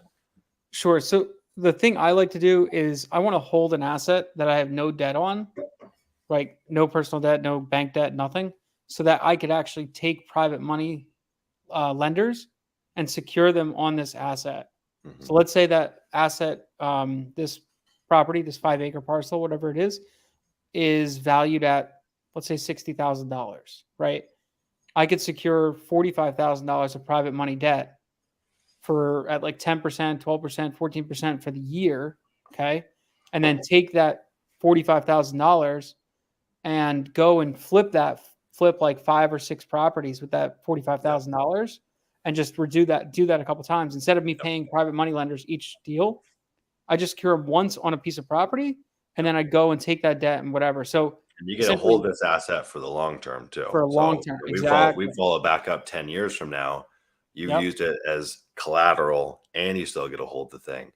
Dennis Yeah. and I were talking about this last night, and it's like, I don't know if anyone here is familiar with like the Burr strategy, but it's Yeah. almost like a Burr strategy for Yeah. land. We're not refinancing the property, but we are getting financing against it to fuel our acquisitions. Mhm. Really cool playbook. I've never heard of someone doing this. Really, really interesting playbook. Now, not every property that comes into your pipeline is going to make sense for an asset that you want to hold for 10 years. Farmland, I'm pretty sure, is historically the best risk-adjusted return, or at least Mhm. like in the last couple of decades, Yeah. which that's interesting. But there's some properties that just wouldn't make sense for land banking. No. A deal like this screams land banking. You're in North Carolina, already a hot state. You've got Raleigh down here, so a little bit north. You're by the border of Virginia, Roanoke over here. All these little towns that I've never heard of down here, Fayetteville. We're smack dab in the town, essentially. We're like one of the last big lots in the town. We've got really close proximity to the major interstate. These utilities over here already all developed, and so we're like one of the few properties that's undeveloped, and we've got the timber value. Now, what I know about timber, though, I don't know much. I don't think most logging companies would come and log 5 acres of timber. Like, it's just not No. enough scale for it to make sense for them to come in. So I don't really know what that would do in terms of value. No, what would happen though is, since she's selling this parcel, because she needs some money to pay back some medical debt, I think, or something like that. So she's only selling off this little parcel to pay for that. Yeah. Right. So what I could probably do is, if I keep the timber intact, is the rest of her land she farms for timber. So if I'm like, can you also farm mine and just give me half? Smart. So that's kind of my thought with that. Yeah. But the main reason, honestly, the main reason why I want to keep this property is I want to keep in good faith with her. Mhm. Because if she decides to sell any property, I'm the person that kept her parcel and this and that, and I kept in contact with her, and it just builds that long-term rapport, so that the first person she thinks about when she goes to exit, if she doesn't have somebody else like immediate family, is me. Yep. Did That's she say really what it. she wanted done? Like what she would ideally like done with that property? I can't remember if you guys talked about that on the call. Like, was she like, I really like having this border, or I like having that it's not No. developed or anything like that? No, I don't remember actually if she talked about that. That's a good question. I might have to go back and review that call. It's another important thing of why we record all our calls. So like these little things, we go back and look at them. Yeah, that's a really interesting tidbit. I'll have to check at that. So, Especially if we're land banking it, if we kind of align with what she is wanting. Obviously, she's not the ultimate decision maker, but to foster that relationship, yeah. wondering what her thoughts are. So, Dennis, I Okay. think there's a good question in the chat from Gage. He says, first off, let's flip some land, baby. agree. But then he says, who's going to want to secure their money with land? So here's my thought. I think plenty of people would. I mean, I've experienced it, whether it's against a note portfolio or just against a piece of land like this. The person's going to have to be savvy. So like you walk up to a bank, I don't think they're going to be like, oh yeah, for sure. Unless it's, I mean, if you've got thousands of acres of farmland, I'm sure they would. But some podunk little 5-acre in Warrenton, North Carolina, probably not. But I think there's plenty of savvy folks that would. If you're going to show them how, hey, there's equity in this deal, you're going to lend at whatever discount rate to the property, and you pay them 12-14% annually. I think there's plenty of folks that would take that on. Now, land is still very much kind of like this emerging niche, this emerging asset class. There's a lot of folks that think lending on land is stupid. Banks still kind of think it's stupid. So, I mean, it's not everyone, but I think there's plenty of folks out there that would. It's kind of a no-brainer. If you underwrite the deal, it's like, well, why would you not? The question is, it's super illiquid, right? So, but if they lend at a healthy discount and they had to take the property back, they're going to make their return plus potentially some and get their basis back. So what are your thoughts on that? Yeah, no, that is my thought too. And like this parcel maybe doesn't lend to, like, isn't the best parcel to use for land banking. I mean, if it was like the full 18 acres with no easement or something like that, I think it's a prime property for that. Though it is, if we subdivide it, it's a little small to do it. So, but I think people will, like, I've talked to other private money lenders, and their main thing is they want to make sure their funds are secured. And what's that? I was just going to say, well, think about how many people lend on an unsecured promissory note. I know. So you secure the promissory note with a quality asset where there's comps to support it. It's like, why would they not? And not only that, but it's a first position loan. Yeah. So if you guys don't know, like there's first position, second position, and whatever, how many other positions. A first position loan is the best position. That's where banks want to be. Why? Because if anything happens, they take the asset back. Second position loans can get wiped out. And nobody pays like 12% debt at first position. It's very rare to find. So securing debt on a piece of land that has good value is definitely, I think, a no-brainer. I mean, I talked to lenders too, and I told them, they're like, yeah, we just want to be secured against an asset. That's all they care about. And if I'm securing, let's say it's $100,000 property, and I'm borrowing $50,000 from a person, and I'm securing it to a property that has a value of $100,000, they know even if I mess up, they're going to get their money back, their 14% plus some, even when they list it with the realtor that's going to sell it. Yeah, I think as long as you can create a case that supports that, I think you're going to be fine. The caveat, though, is if I take a 40-acre in the middle of nowhere, Arizona, where there's no data to support its value, I think that's where it becomes unlikely. A deal like this, where there's dozens of comps in a city or a town, rather, outside of a major metro, they'd be foolish not to. I think there's plenty of people that would. I mean, I think just the fact that people would lend on an unsecured promissory note at 15%, 14%. It's like, yeah, this becomes even sweeter when we throw on the land on top of it. I've also thought too, I'm curious to get your thoughts on this. This is less of like a land banking framework. I know there's like the whole hypothecation stuff that we were talking about with Eric before. But what if you also just had a big owner finance portfolio? Couldn't you use that as collateral for a secured promissory note as well? So it's like the same playbook. Yeah. If you don't want to hypothecate. I mean, you could. I don't. There's really, who cares? It's not like it's a huge difference to hypothecate or get lending against it. But I think typically the hypothecation on like land contracts, like contract for deeds, is really, really low. Like the discount rate is like pretty aggressive. Like they might lend like 50% of its value for 12 months of payment or something like that. But I think you get pretty good lending. I think the play is, though, with stuff like this, in my opinion, like when it comes to lending for land, what I've learned is like going to other land investors or real estate investors can be troubling. Sometimes folks that just have money and aren't super savvy in this industry, you can explain it to them. They don't have all these jaded worldviews about land. Real estate investors think land is stupid. There's no value. It's illiquid. No one wants to buy it. And then land investors know how great this opportunity is, and they want crazy terms. So it's like, go to a land investor, they're going to want 50% equity. Go to a real estate investor, they're going to laugh you out of the room because land's stupid. But if you go to like someone who's getting 9% in the stock market, they're like, oh shit, I get collateral. There's equity in the deal, and you're going to pay me 15%. No brainer. Yeah. I just raised a bunch of capital for the deals we have upcoming. And I just told them, I said, hey, look, I'm going to put you in first position. And basically, worst case scenario, you own an asset that is worth 50% of the market. Yep. And they were like, yeah, that's fine. I'll do it all day. Yep. And I was like, I'll pay you, 12, depending on the deal, anywhere between 12 and 14% per turn. So like if it's under 25,000, we're 12% to 14% per turn, 10% for about 50,000, and then 100,000 is about like 8 to 10%, right? That's kind of what we're shooting for. And everybody I've talked to was like, dude, those are great numbers. And how many turns can you do a year? 4 or 5? Yeah. Okay. Yeah. I'll do And that all the time. it's not a crazy entry. So No. it's backed by an asset. It's a lower entry. You can probably get maybe somebody on the newer end of lending as a trial. And then once we get them in, it's like, as long as we're showing you we're doing what we're saying, why would you leave? Yeah. And if anyone's here and they say, holy shit, that sounds amazing, sumner@landinvestor.co, send me an email. We could talk further. All right. Let's talk about what else is cooking. What do you guys need help with? How can we take you guys from that 100K up to $250,000, $500,000? What do we need to do to get you there? What are the roadblocks currently? So that was the one question with that one property. I think we had, I do have the other property. It's a 80-acre parcel. Yep. That we're going to be, Should we get them on the horn? No, he said July 6th. Okay. So with him, actually, do you want me to call this guy Arthur Choate? Yeah. What's this deal? I don't know. It just came in right now while we were on the call. Can you put the APN in the private chat?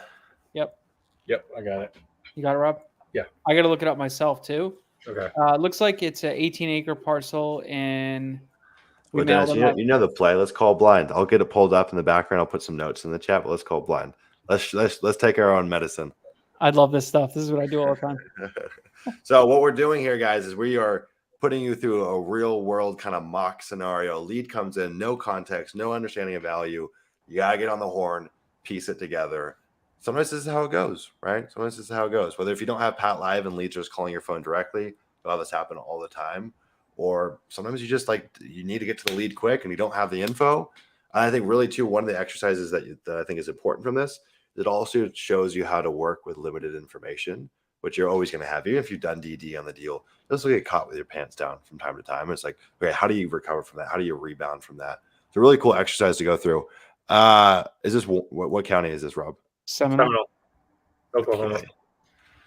All right, I'll share my screen for everyone here. We can take a look-see and we'll dial them. Hey, do you want to make sure, just to be safe, that this gentleman is an Okie himself for the I'm checking now. One-sided thing? Yep.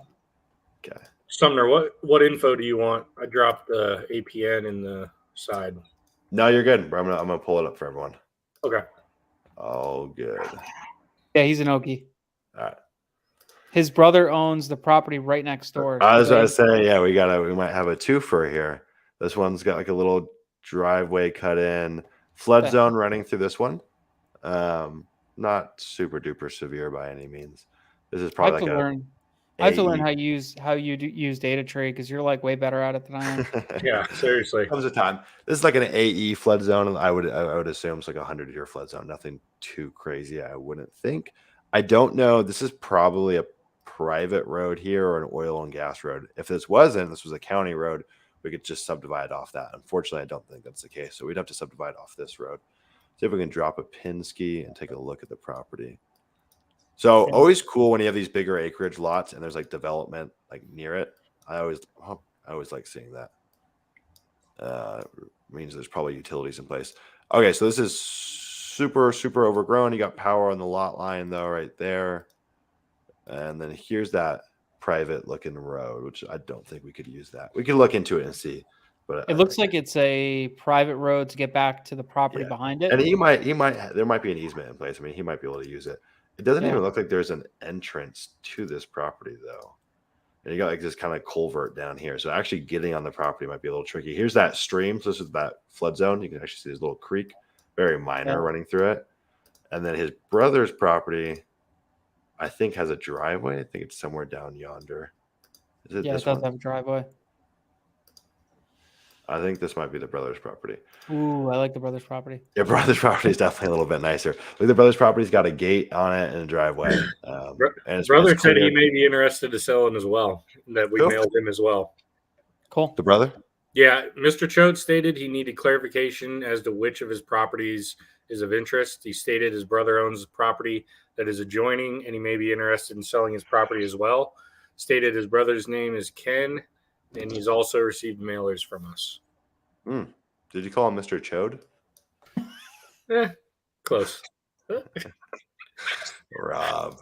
No big Dennis deal. is talking about killing some sellers. Rob's just insulting their manhood. That's why Dennis is on the phone. He doesn't You call guys him are savage. Chode. Hey, Mr. Hey, Chode. Mr. Chode. Yeah, this is Rob.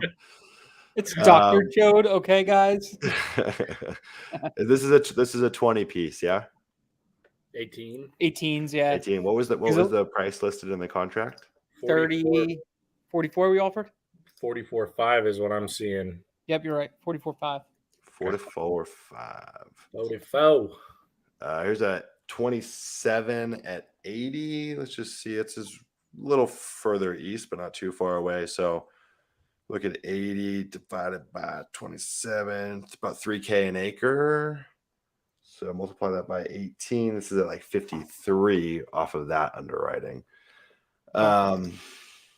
This was February of this year. It wasn't that long ago. So I think the play would probably just be a lot split on this if we can. I think we got enough road frontage just to slice it down the middle. Okay. 40. I don't know. I'd have to see. We might be able to get 40 a piece if we take it down the middle. There's really like no comps out here. Yeah, this is the one disparity about. No, I'm going to call him right now. We were talking too much. There was the one downside to mailing a whole county is sometimes you get areas without a lot of comps, but it is like the pricing is pretty homogenous in the whole area. So that's kind of why I did that. So here's a 10 at 50 that's like northwest. So it's off of a major interstate. But this is an interesting comp. 10 wooded, electrics on property. And this sold April to May. So sold in like a couple weeks. That's a pretty good comp. I think we'll run with that. So we'll say we could sell a 9 acre at like 45 or something. So what are we saying MAO is? Depends on how Probably we could as fund is? it. Depends on how we could fund it. I mean, I think you guys are pretty close to that MAO. I think maybe if we take it down the middle, we could get 100 in total. There's also like we got to factor in the flood zone as well. And this I think also too. This property is going to be like, I mean, as it stands right now, almost impossible to access. So we got to take that into consideration too. This property here, this one, we could probably bump her offer up. I mean, I wouldn't be scared to pay 55 or 60 for this. This is a really nice lot. So maybe if you pay 44 for both, at least the one, you know, if you compare the two, your cost basis is about the same. Yeah, and that's out to make sense. Yeah. Yeah. All right, let's give him a ring. I'm gonna go grab some water. I'll be right back. You think? Go get him.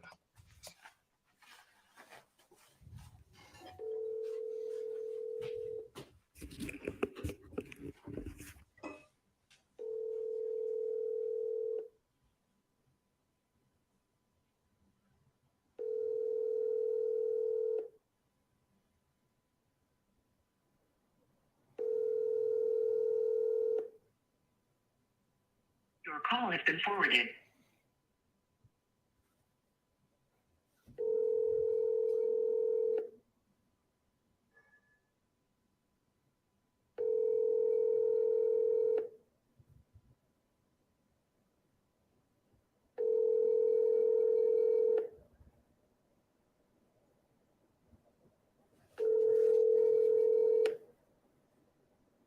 Your call is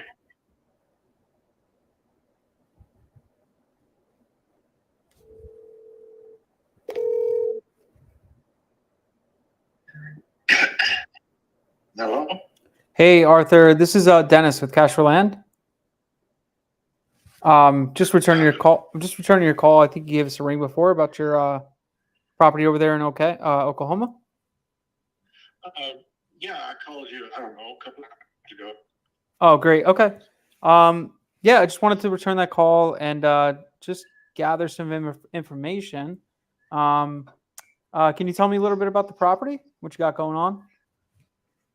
Well, it's just something that we were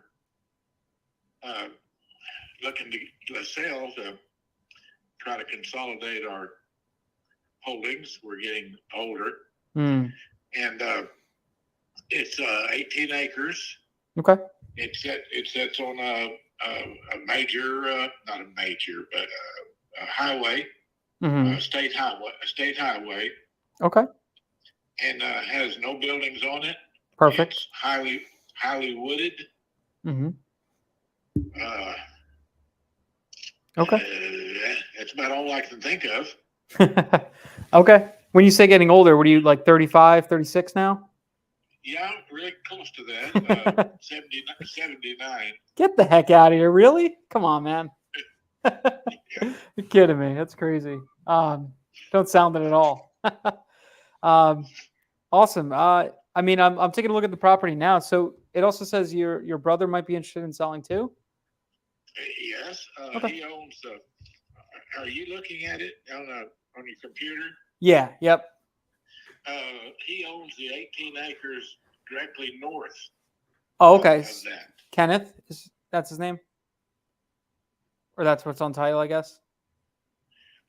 He has a little more clearing than I had. If you'll notice that. Yeah.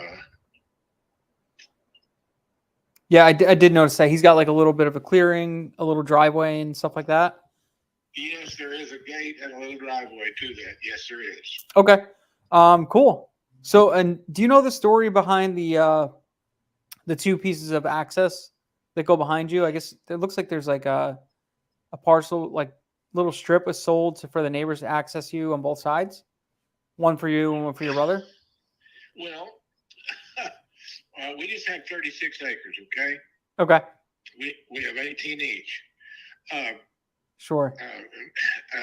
Many years ago, and I guess it shows it through our abstract, that Grandpa had sold 3 acres to I guess a friend. Mm-hmm. I don't know, probably in the 40s. Okay. And Dad, my father sold an acre, which is on the south side of the property. Sure. He sold an acre to his sister, so she'd have access, ownership to her house. So that 4 acres comes off of the 40 acres. So there's only 36 that we own. Okay. 18 each. Makes sense. So those are just like deeded access, or they actually sold the parcel to them. Cool. So that was smart. So what was that? Your grandfather or your dad owned all this land and they chopped it up?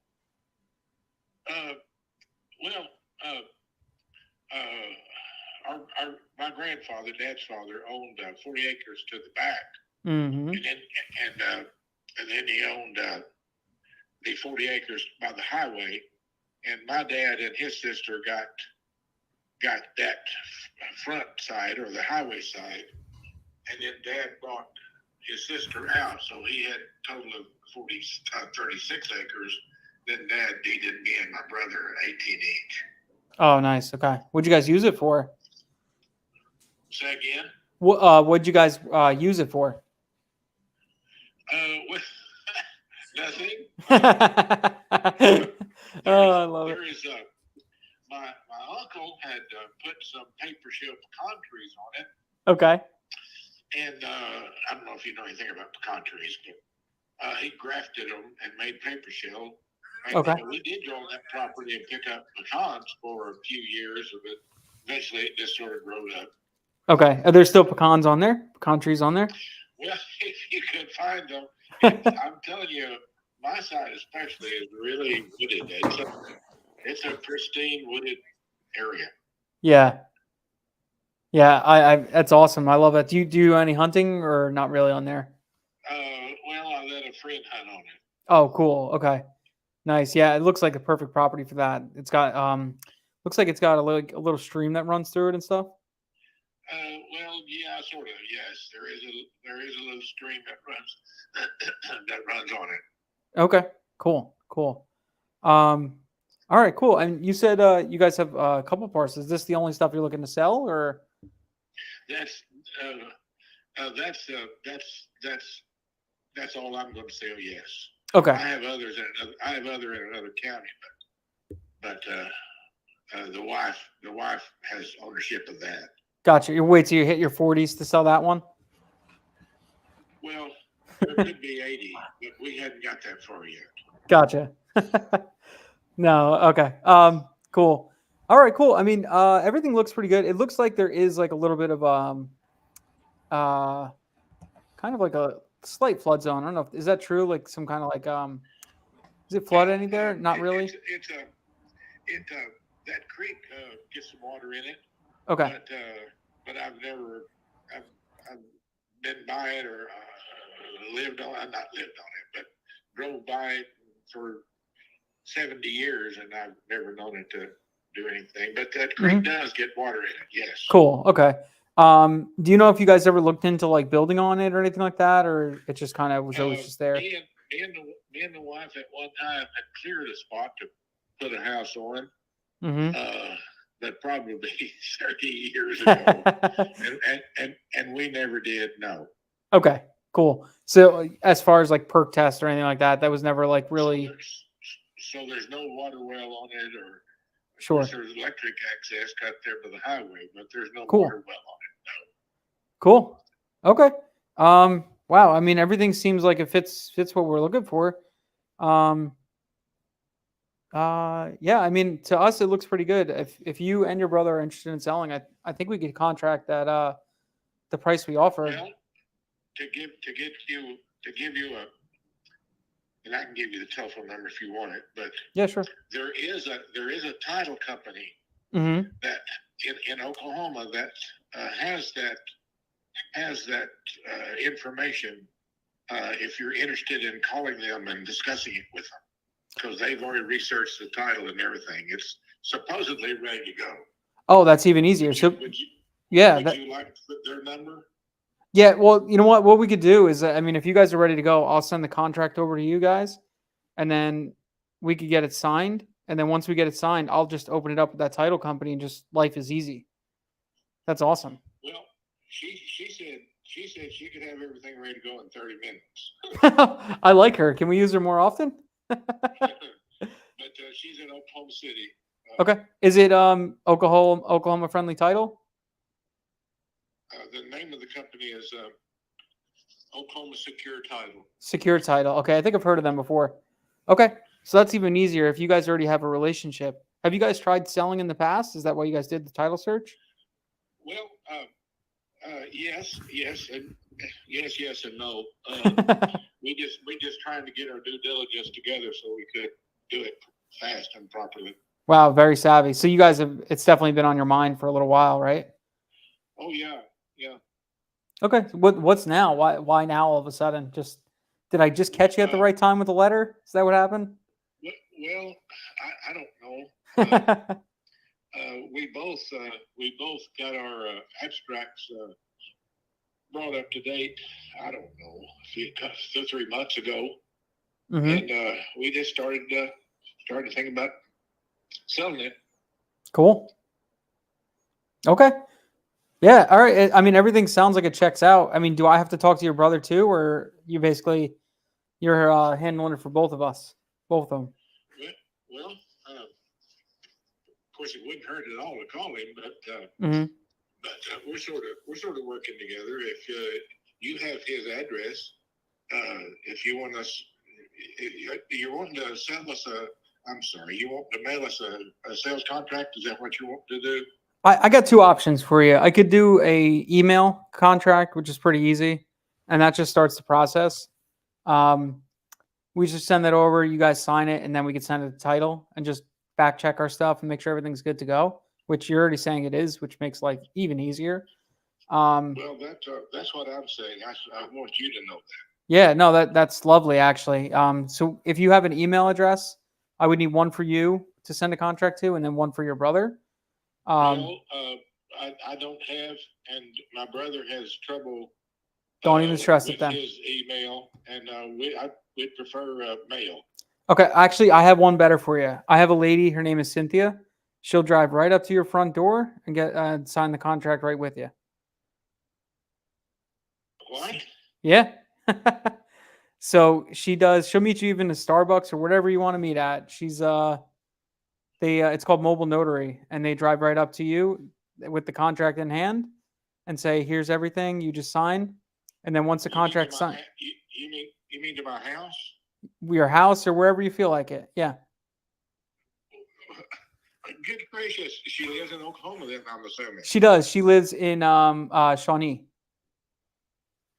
Shawnee's only 15 miles from my house. She'll be loving you then, because she'll drive all over Oklahoma. So My brother's in Bartlesville, about 100 miles away. okay, she goes there too. That's not a big deal. She covered. I actually talked to her. I'm like, where do you cover? And she goes, I go all over Oklahoma. Okay, well, I'm going to go ahead and tell you to make that out and have her to wait and have her to come. But I'll need to talk to my brother to make sure that's okay with him also. Yeah. Do you want me to actually just give him a call and just let him know that we had this conversation? I honestly, it'd be great if we could all talk together. Okay, it's up to you. I'm okay with sending me the contract or her bringing it. But his number is Sure. my goodness, is 918 Okay. 331 Okay. 7889. Perfect. And his name is Ken. Ken Choate. Okay, perfect. Do you actually would you like to give him a ring first and just tell him that Dennis is calling from a 973 number and all that stuff? And then this way we know what's going on. And then once I give him a call, he's already a little warmed up for me. I'll get on that right now. Okay, cool. Awesome. Arthur, thank you. I really appreciate it. As far as this goes, do you want me to sorry. That don't mean he'll answer me, but I'll call him right away. Yeah, no worries at all. That's all good with me. So if you want, do you want me to get Cynthia to call you and then set up a time? It's up to you. Yes. Okay, this way you guys can, instead of doing a third party, she'll just tell you, hey, I'm available these times. You say, okay, I'm available these times. She'll sign it and then she'll email it right to me. Okay. Cool. Yeah, have her to call and we'll meet. Great. I will get her on the horn, Okay. and then by hopefully maybe tonight she'll call you, if not tomorrow. Okay. Okay. Thank you much. Great. Awesome. Thanks, Arthur. Bye. All righty. Bye now.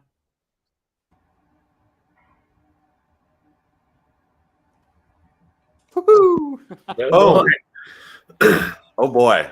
Oh We're boy. working up some one-call closer nicknames in the chat. Oh my God, that's funny. We Good just stuff. got that lead. We just got that lead today, like an hour ago. Boom. Let's talk about it. So we're locking up 2. Yes. Sounds like same contract price, 44 each, right? So 98K. I think that's a net 200K. So it's got to be 100K profit on that. What the hell is going Damn. on, Dennis? I told you guys. Remember what I said? Just listen to me. Copy everything I'm doing. We keep Sensei. never stop. We keep going like, oh, we could still maybe we could tweak. No, stop. Yeah. The other one always Copy. does it. Just stop trying to be cute. I know. I always tell people, your first 12 to 24 months, there's no room to be cute. You copy exactly what I do. Yeah. There's a dictatorship for those first 12 to 24 months. And then you iterate. You kind of come up with your own flavor. But when you start, yeah, This program has been so amazing having one-on-ones with you to like answer the questions that pop up. Like I can't thank you enough for like setting this up. This is really cool. Of course, man. I don't know if you heard the news. What we're gonna do here is we're gonna turn this into like a year plus essentially case study. And so we're gonna continue to meet once a month, last Friday of each month for the next year. And so we're going to document this whole process as it unfolds. I think we're already at theoretically with those 2 deals at 200K from your first batch of mailers. Mm-hmm. But I think that we could turn you guys into like a 7-figure case study and document A to Z that whole process unfolding. And what's really cool that what we're going to do is that on Wednesdays, Dennis is going to be coming onto the YouTube channel and going through KPIs, giving you guys a breakdown of what's going on in his business. It's going to be a tell-all. It's just like, here you go, right? Now, if you guys want the 90-day, you guys want the actual play-by-play training, because really on those calls, what we're going to be doing is more sharing what's happening. It's not going to be teaching. It's going to be more sharing.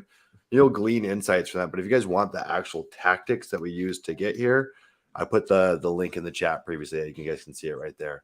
you guys can get discount at 50%. And then the program goes live in 4 weeks. Frankly, like the LIA program is hey, this is the skill of land investing. Hey, this is how you build a business on top of that. This here is just how do you master that skill? We're not talking about business building. We're talking about how do we ramp you up as fast as possible. And you guys are literally seeing this play out, right? There's nothing. I didn't do anything special here. Rob and Dennis are great, but they didn't do anything special. We just mimicked the playbook, right? Yeah. And so for $897, probably the best investment you'll make into education in the coming months, or maybe all year, or maybe frankly to change your life. Would you say that these last 9 weeks have been life changing? Yes or no? For Yeah. sure. Yeah. Yes. Absolutely. I mean- We added, we haven't closed on these deals yet, but I just want people to realize like the possibilities. This isn't even all of the mail we sent. This is a third of the mail that we were supposed to send for our $10,000 budget. And we already have about 200 grand in pipeline in actual net profit, pretty much. Yeah. That's crazy. crazy. That's after all costs, right? Realtor commission, closing costs, all that jazz, marketing costs, obviously. I think another great thing too is that like Dennis is a visionary. I'm an integrator. We asked a lot of questions from both sides of the brain, I feel like. Yeah. So when you go through this course, you're going to have all the angles covered and you're going to hear a lot of questions from us because we really did come in here not knowing jack about land and baby stepped through it. And it really, we were supposed to go for what, like 45 minutes to an hour per call. We ended up doing like closer to an hour and a half, 2 hours every time. Like sometimes 3. Like we hammered Sumner with questions and pulled as much out of him as we could. So I just want you guys to realize this too. Like this lead came in at 5:15 today, and at 6:38, it's under where we're going to be signing a contract for it. Crazy. Yeah, super crazy. Sorry, just had to say that. It's like I'm like baffled right now. Yeah. I think too, and dude, it's so cool. We documented this. Like you guys, there's no magic behind the curtains. You guys are literally watching this play out. What day is this for the night? So, good question, John. We are on the 9th week. So this is the 9th week. So we're 9 weeks in working together, and this is what we've created. And we started with 10 grand, but we've only spent 48. So only 4,800 out of the 10 grand. We've got more mail in the pipeline. We're going to talk about that here in a second. But like, how many folks have started this business with $4,800 and gotten a big fat goose egg, right? Look at every single month we get people that schedule calls with Justin and the team and say, I've spent 25 grand on marketing. I've got nothing. I spent 50 grand on marketing. Andy Barlow spent, I think, like 40 grand on marketing, got no deals. What was it, like 8 months? Joined LIA. And then he joined LIA in the end of January, April, 30K month in June. It's like this game is not just follow the steps, like, oh, send out some mail, get a deal, good things will happen. There's a qualitative standpoint to this too. Like there's a quantitative side where it's like, yeah, you got to hit the metrics. There's got to be activity, but there's also very much a qualitative thing to what we do here. And so there's this weird, there's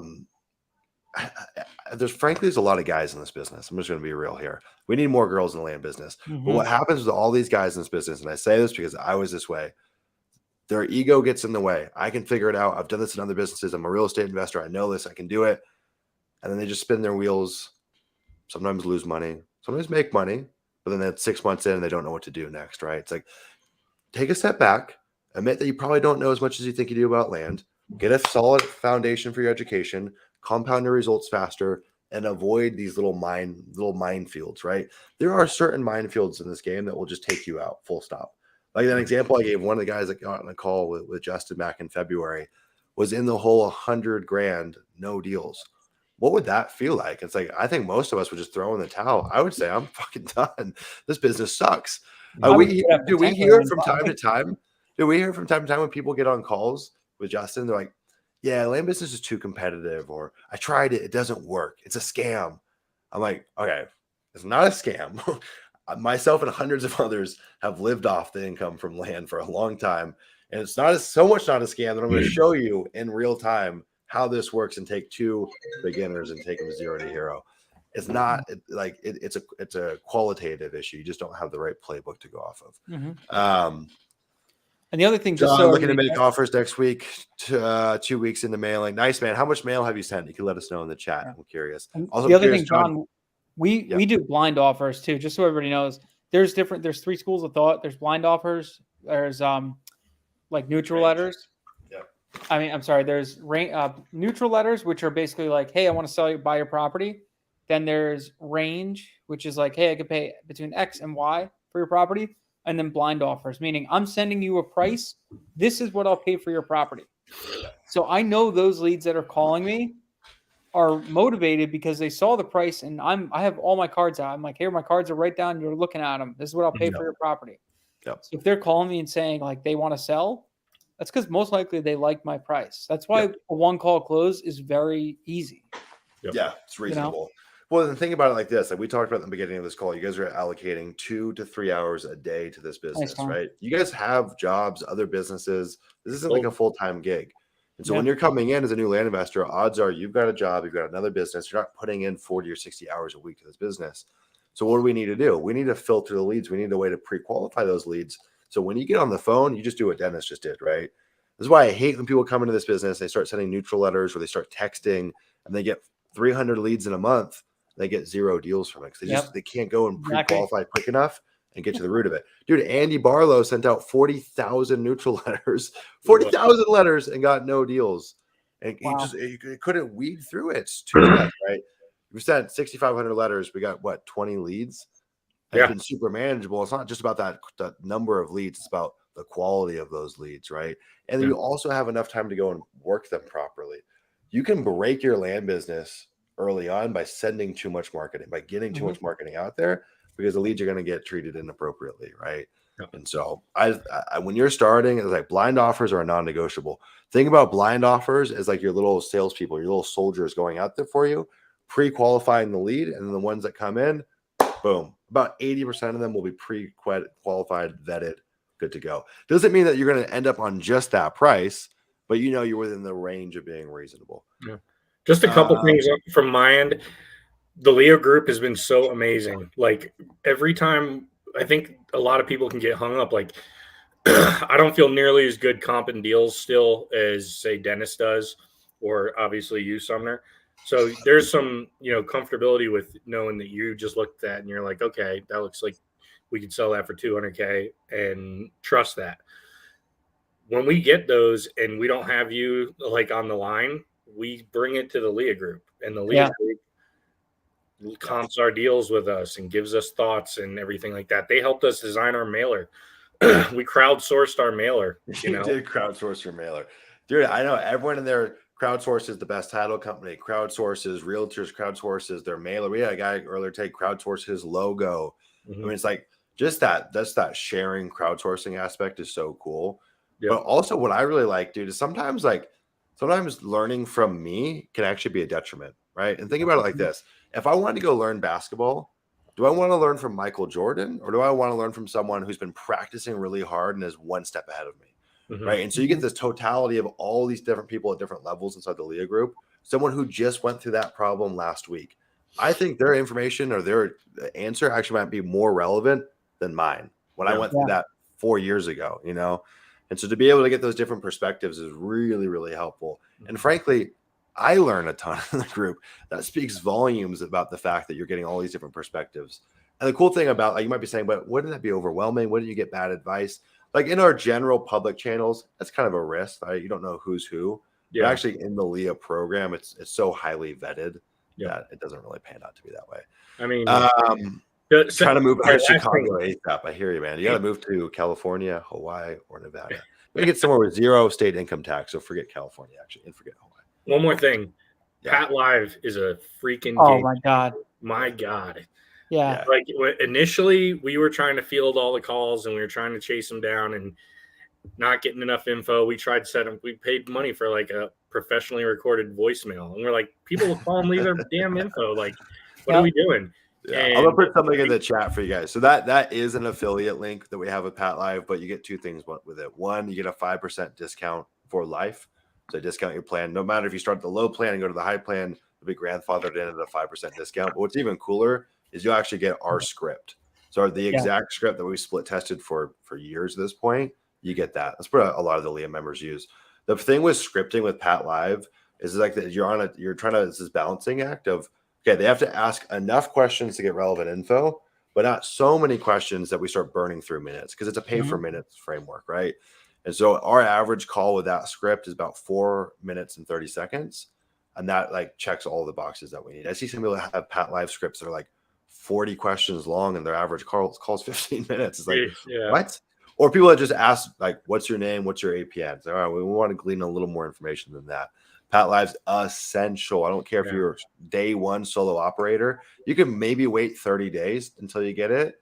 But once that mail starts hitting, it was one of the most worthwhile expenses in your business. Yes. The fact that you can get a full-time 24/7 agent taking your calls, American-based, 200, American-based, for like $275 a month is just obscene. So there's been a lot of folks that have tried to compete with Pat Live by doing it internally, and you just can't match the pricing. Sorry, what were you going to say, Rob? So like initially we were doing that where we were like trying to get the calls to come into a voicemail and everything. We just lose people, wouldn't get any info. And then we started with Pat Live and we're like, oh, they don't record the calls. Like, we'd really like to hear the people. Dude, it's not even needed. We get a text message now and an email with all the info that they've gathered. And 90% of the time, 99% of the time, it's every question got answered. All I do is copy, paste it, throw it in Pebble. We get the number and call them back. Like, super simple. I think that one of the cool things too about Pebble is they have that lead form that like plugs into Pat Live. Yeah, they don't need to do like a Zapier or any kind of integration; just plugs right in. Yeah. So this might be kind of relevant for you guys. I think this is always cool, like when we're doing these live calls and our business is just kind of working in the background. So in the last 42 minutes since we've been on this call, my team just locked up a deal that's at 18,500 that we're selling at 45,000, and then we just locked up another deal at 21,000 that we're selling at 45,000. The last 41 minutes.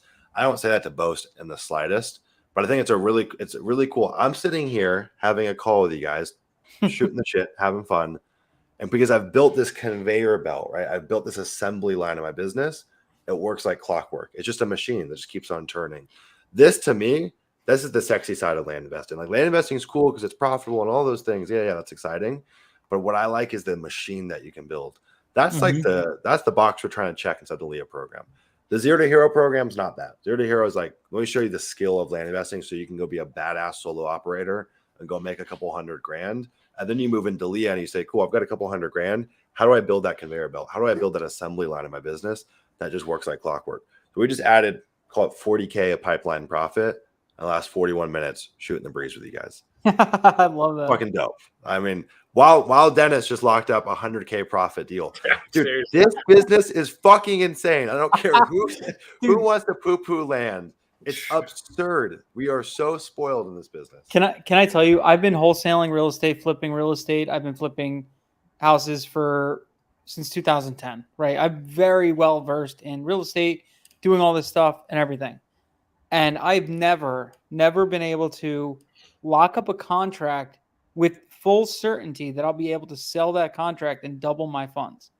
Never. Crazy. It doesn't work like that.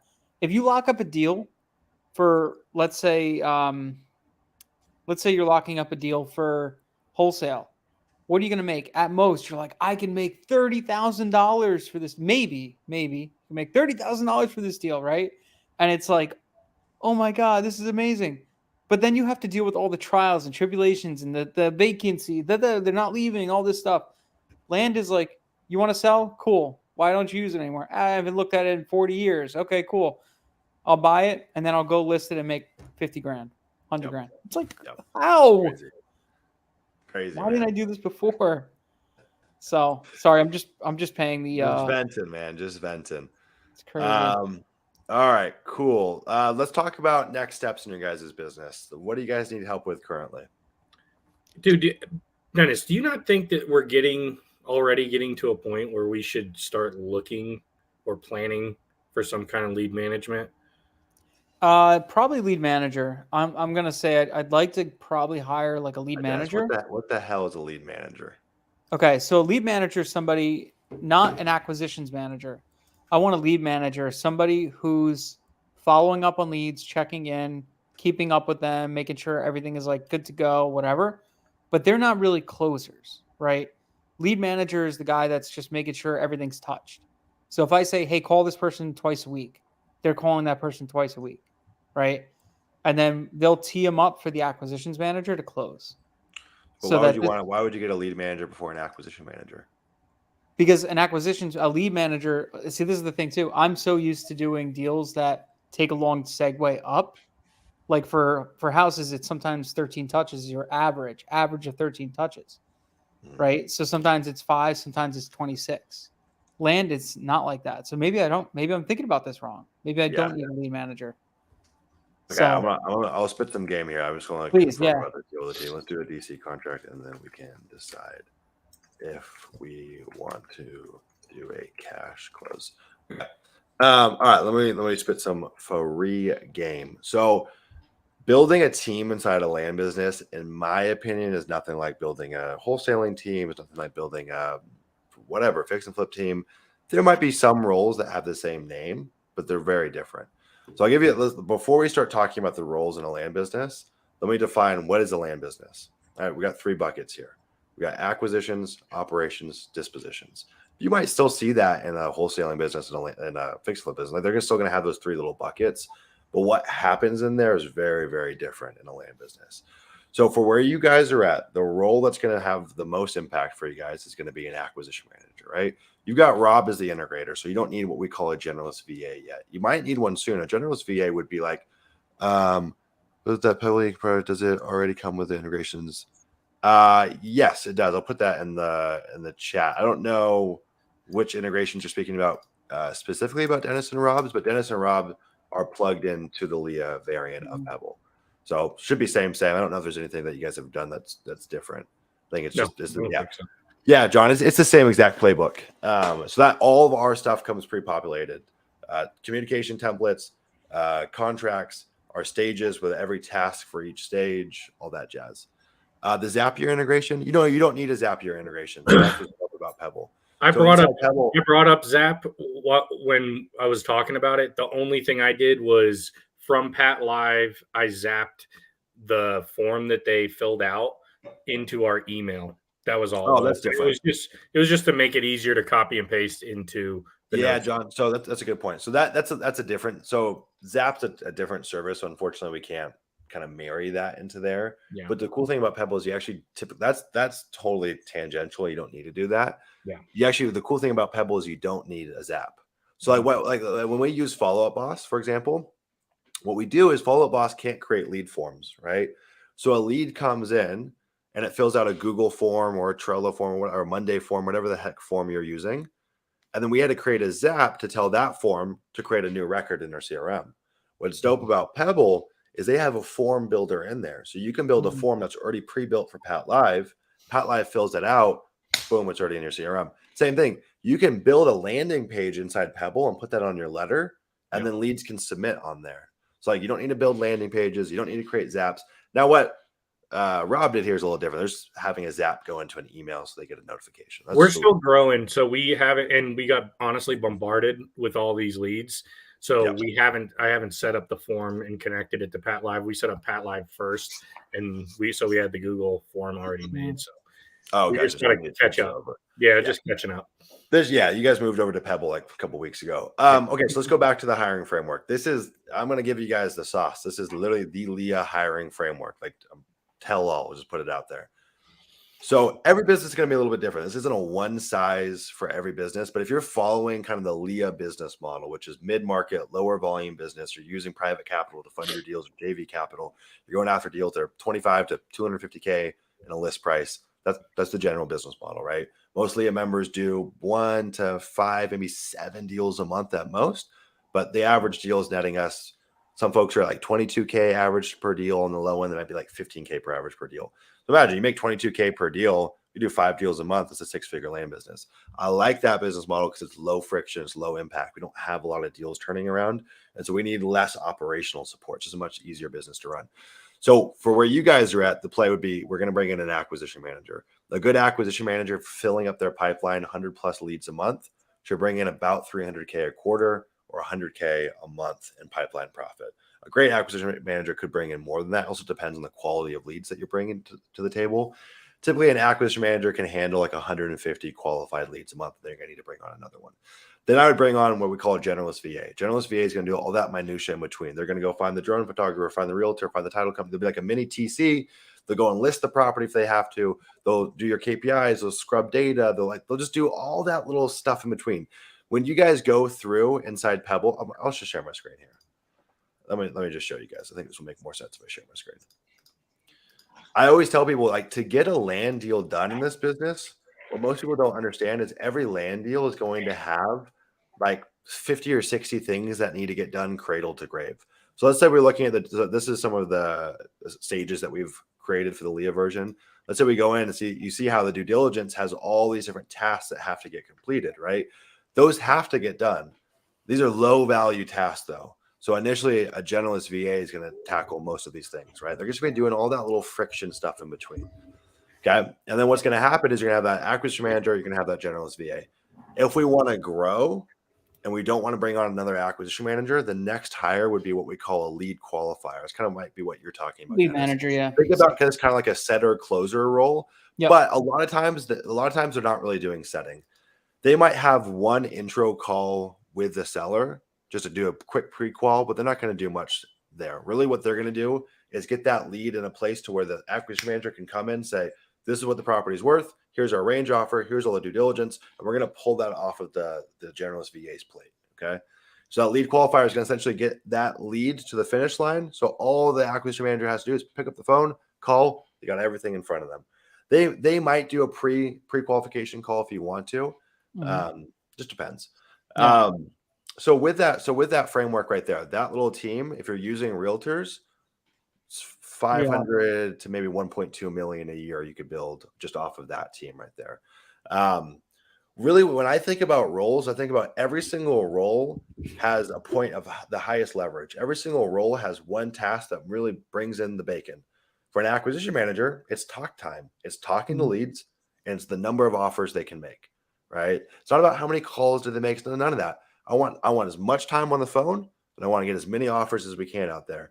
Anything that's not that is going to derail them from their performance. What I see a lot of people do is they create this team that starts to cannibalize itself. Like one of our one-on-one coaching students, I had a call with her yesterday. She's got 2 people on her team, and they've got roles that are like dispo roles, operation roles, acquisition roles, all on their plate. And so what happens is they start to cannibalize each other, right? Like they become the bottleneck and everything starts to suffer because of it. So you need to create really clear roles and not have overlap. I would rather temporarily have a bump in payroll because that bump in payroll is going to create efficiency. And that next month or 2 months later, the bump in payroll is going to look like peanuts, right? What you don't want to do is create this model that has a real firm ceiling to where it can grow. So like that business that I looked at yesterday for the one-on-one coaching student, it's like she can't grow past doing 1 or 2 deals a month right now. And it's not because she doesn't know how to find the markets or this. It's like the team is literally won't let it. She can't get past it. And also in that process, there's starting to be this mismanaging of leads. People don't really know what they're responsible for. It just becomes problematic, right? Okay, so that's like the beginning framework. Now, as your business grows and you're doing a couple dozen deals a year, then you've got to ask, hey, do I want to continue to use realtors? And at that point, you're going to be paying a couple $100,000 a year in commissions, or do I want to take that in-house? Do I want to have more control over that process? There's no right or wrong. Like we've taken our dispositions internally. We use realtors on some deals, and frankly, it is appealing just to not have as many employees and just offshore that to a realtor. And if they're good realtors, like your boy, what's his name, James? Chase. Yeah, they're going to add way more value than an internal dispo manager can. They're going to go walk the property with sellers. They'll give you the comps. They'll like tell you what markets to go into. And so they do a lot more than just listing the property. I also do think a good realtor will command a higher price and it will sell faster than doing it internally. Yeah. See, me personally, I don't think I'll ever, I really don't think I'll ever switch to that other role, the dispo side of it. I just like the hands-off approach. Yeah. But maybe you're right. Maybe it's a scale up point, right?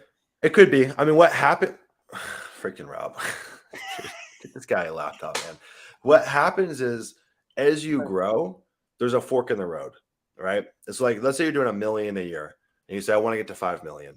Well, what we're going to add into the stream. Rob, come on, man. Dude, I thought the whole thing crashed. Everybody, you dropped out first.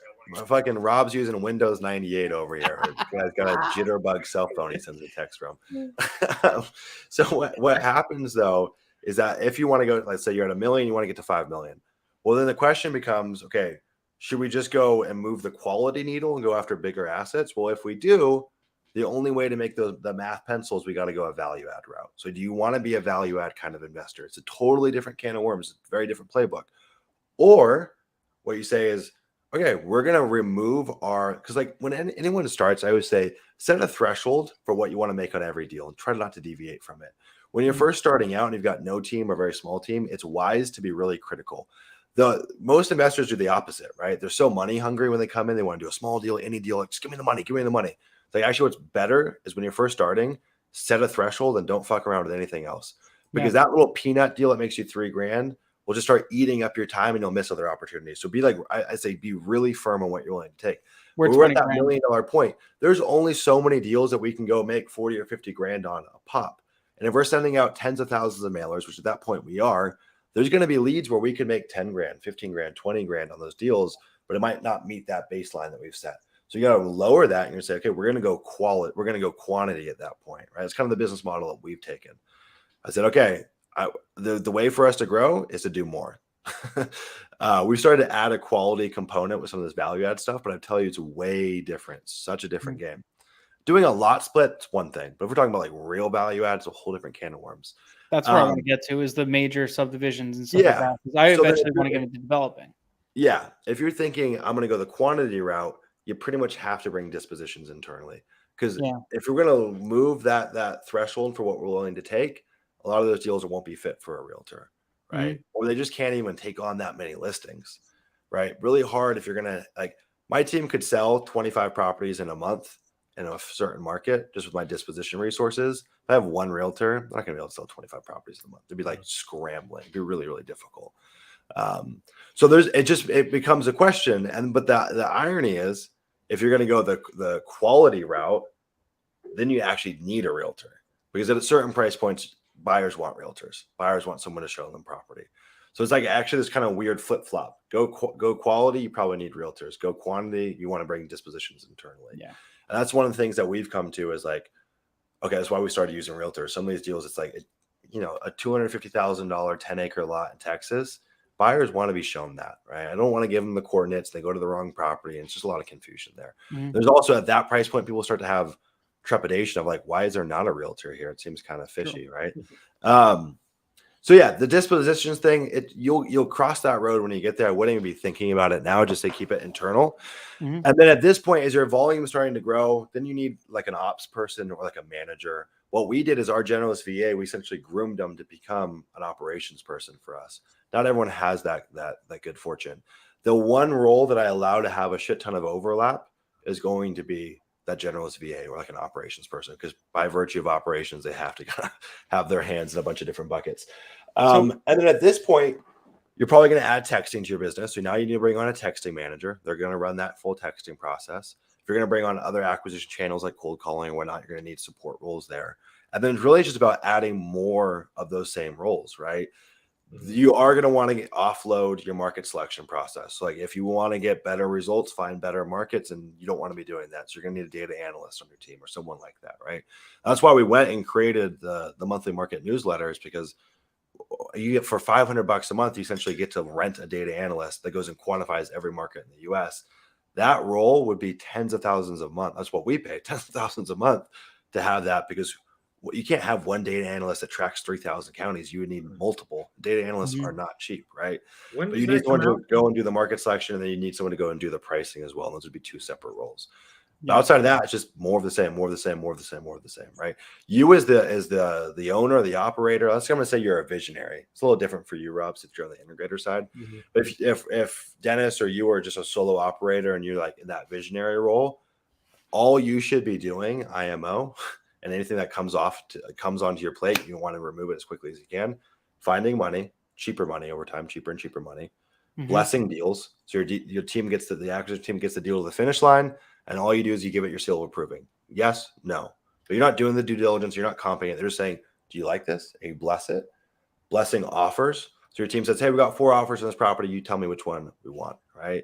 They're going to go through red line contracts. They're going to do all that stuff. They're just bringing it to you on a platter. And you say yes or no. The next thing is sitting in that visionary seat. So people like to tote that I'm a visionary. I'm a vision.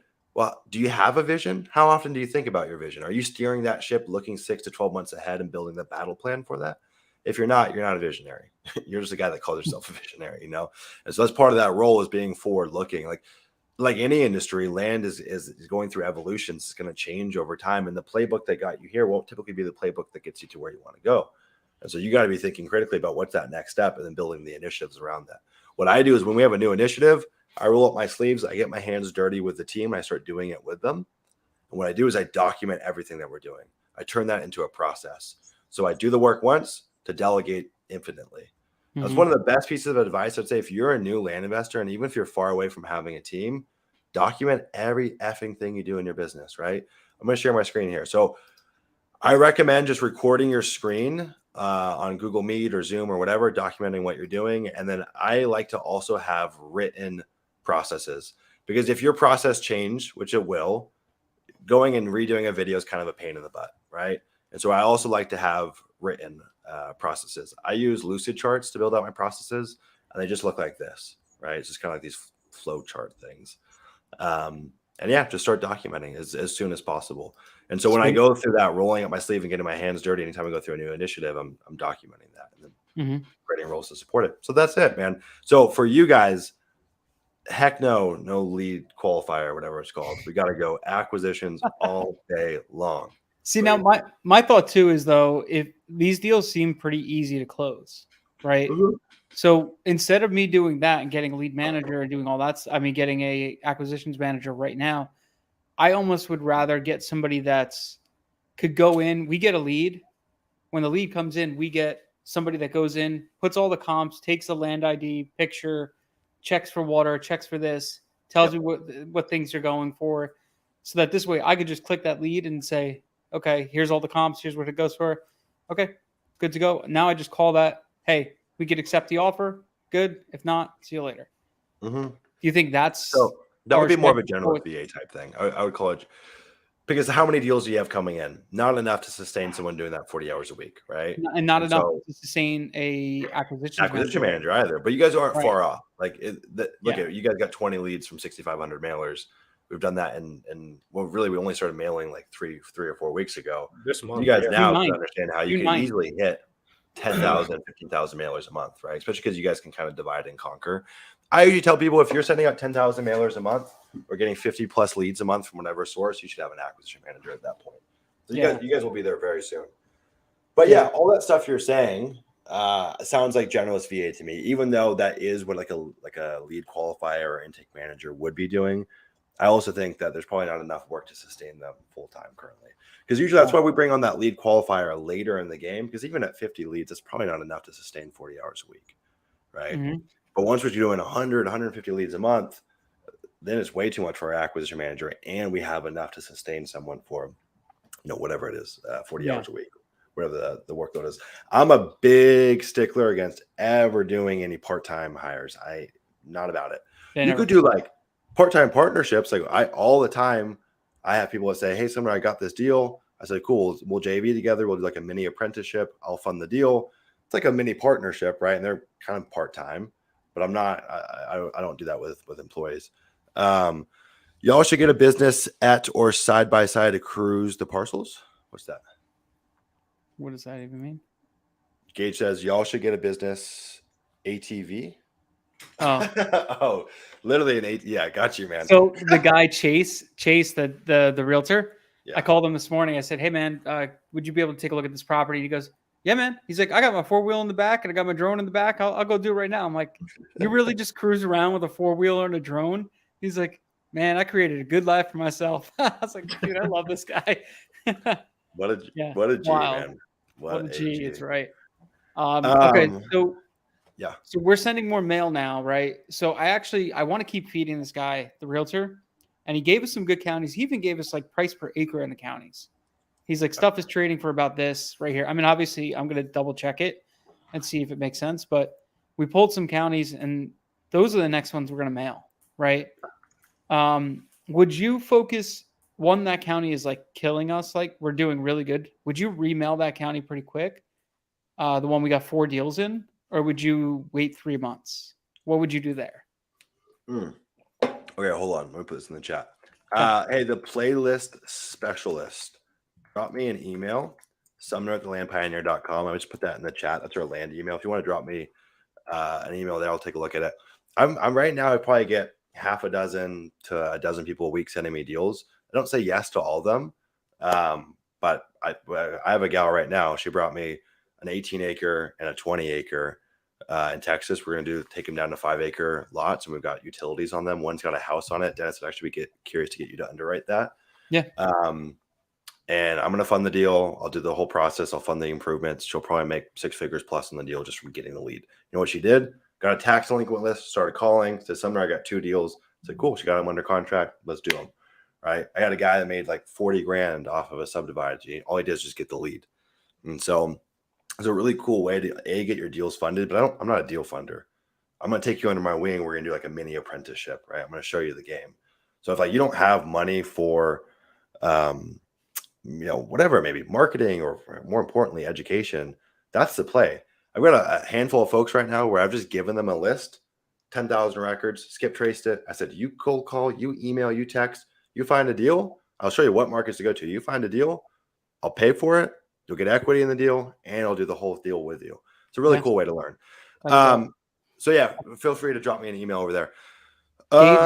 Gage in the chat. So Gage is a friend of mine. He's lives out in Cali, and he called me this morning. He was talking. He's like, "Hey," he's like, "Can I just go raise capital for you? Because you guys are getting deals like crazy." He's really good at raising capital. I was like, "Dude, Gage, yes." my man, I've been looking for someone like you. I said, "Yes, go raise capital." And then I'm a generous guy. I'll give you a slice of the pie, whatever you want, man. Definitely. Gage, I've been working with Gage for over a year. Or how about this, Gage? You go raise a couple $100,000. We'll partner on deals, and I'll give you a free pass into the LIA Group Coaching Program. So you can learn the land game, and when you can find some funding, we'll fund you. Yeah, all that stuff. Super cool. Okay, sorry. Back to your question, Dennis. What were you saying? Oh, actually, one more thing. John says, so it'll be Pebble and Launch Controls, your CRM and lead outreach. Spot on, man. Some people think Pebble is a lead outreach platform. It's not. Pebble's a database. It's a CRM. So it's our database and our CRM. So it actually, like, Pebble removes a lot of the other tools that we're using right now. Like, we have our CRM, which is Follow Up Boss, but then we've got these crazy Google Drive schematics, and some people use Airtable for their database that merges them all into one, and then Launch Controls our lead outreach platform. I'll share too. We've actually, I didn't even know this. I think there's a discount associated for this. I'll put it in the chat here for Launch Control. I'm just throwing out referral codes left and right.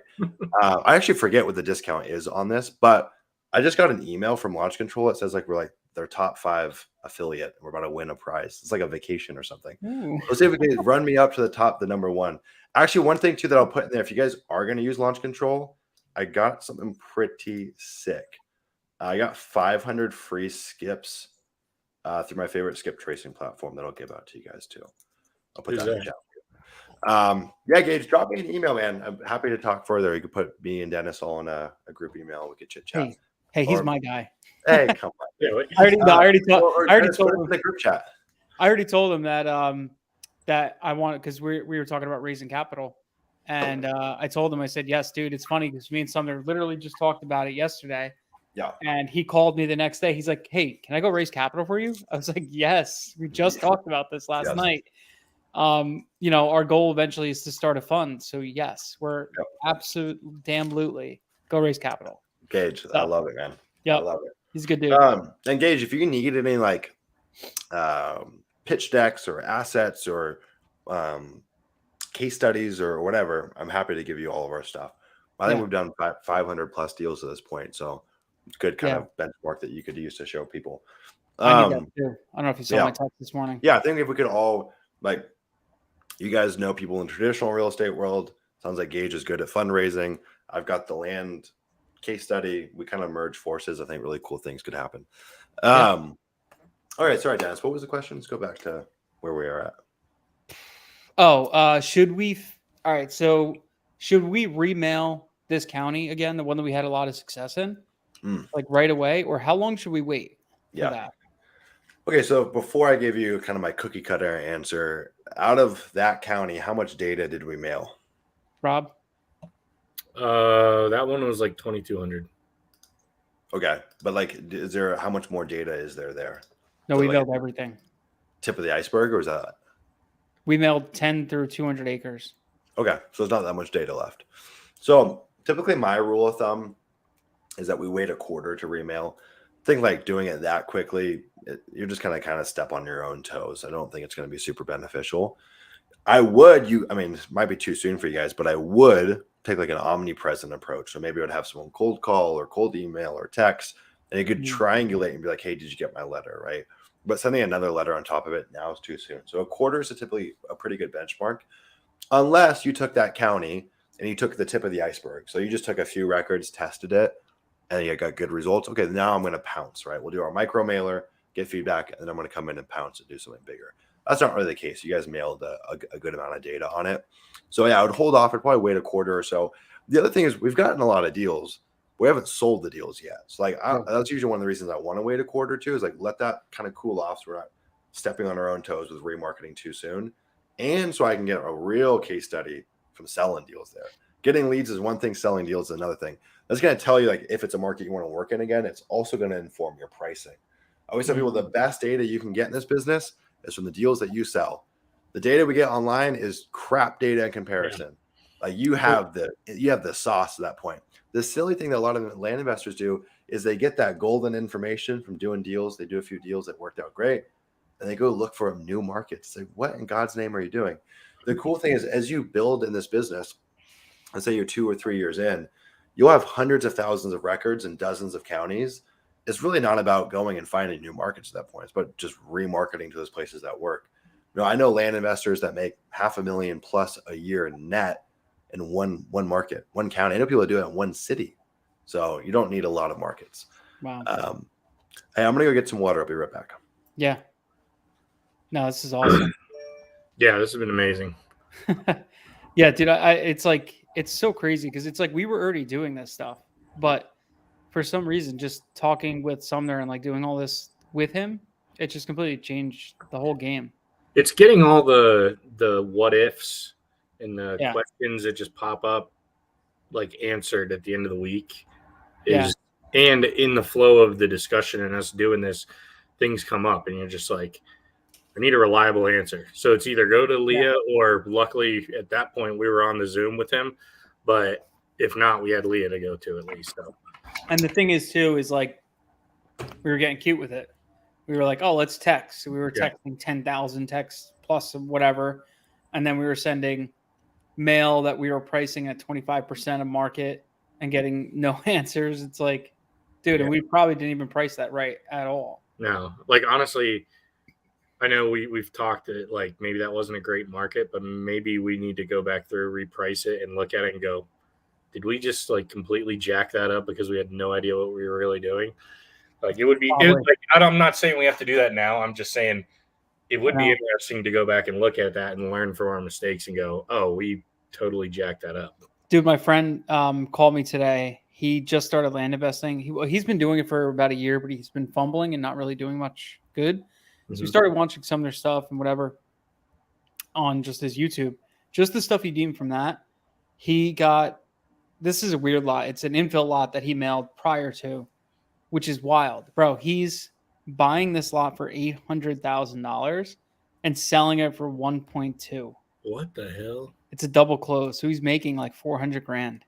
Holy Isn't that crazy? It's in Utah, right? Is it? Yeah. I know. But he's like, the hard thing with Utah is there's no data. Yeah, he said it was like a total like crazy deal that he never thought would happen. But then he got one today. He's like, he called me all excited. He's like, I just got a deal. He's like, I just got a signed contract back. I'm like, yeah, what is it? He goes, it's a buy for 40. It's in Hamilton County, Tennessee. Buy for 40. And he's like, I didn't think anything of it. I called the realtor, 2 realtors. Both of them said sell for 155. What? I was like, it's $115,000. He's like, dude, it's like a 4-acre infill lot. He's like, I'm baffled right now. That's crazy. He's like, yeah. He owned like a pizza place for like 20 years. And then he was just like, got into sub 2. He was like learning his thing. Yeah. And then now he just just started doing land, and he's he's actually having success, and he's crushing it now. So It's wild. it's wild, man. This business is awesome. It's just It is a blue ocean too. Like, there's no way doing wholesale you could do that. we're getting this many leads in like the first couple of campaigns. Yeah. That are like quality leads that we're actually, and like the conversations you're having, Dave, like I had a lot of conversations wholesaling. Mhm. They were never this smooth. No. There's just not nearly as many like emotional hurdles or like issues with the property or the, like we're not dealing with even a quarter of the probate issues that I remember seeing. None of them. None of them. It's just a different game. We probably have to pay Sumner off to stop teaching this stuff so we could just harvest all the deals. Yeah, right. It's funny. That's actually what prevented me from ever coaching or anything along those lines. Like when I first got started, we're doing more volume than most. We're doing like a couple hundred deals a year. And so like we were plastered all over land.com and stuff. And through that, I would get people that would reach out and like, dude, like either like people shopping for land, they would just be like, dude, I'm curious what you do. Could you teach me? Or other land investors say, could you teach me? I was like, dude, I don't want to get the secret out, man. What if I get the secret out and my opportunity is taken from me? And then I realized that's fucking bullshit. Yeah. Such a big opportunity. And in fact, it's created this really cool flywheel where it's like, I learn more, I get more exposure to deals. It's win-win. Like it's such a net positive. But for the longest time, I was so scared to let this out there. I also just think from like a mindset perspective, even if that's true, what a weak ass mindset. Yeah. Mm-hmm. And honestly, there's niches all down the road. Mm-hmm. It's not just like it's not just exactly. There's so many. It's not just one business model. And frankly, some people got that dog in them. Like you would have to kill me for me to give up. So it's hard to compete with that, right? Some people just got that dog in them. And so it doesn't really matter if there's more competition, you'll get the deals done. Gage, I agree. Wholesaling blows, man. I've never done a wholesale deal, but just on principle, I hate the concept of being the middleman, managing expectations. You're kind of like in the shadows, like doing something that's kind of like gray hat.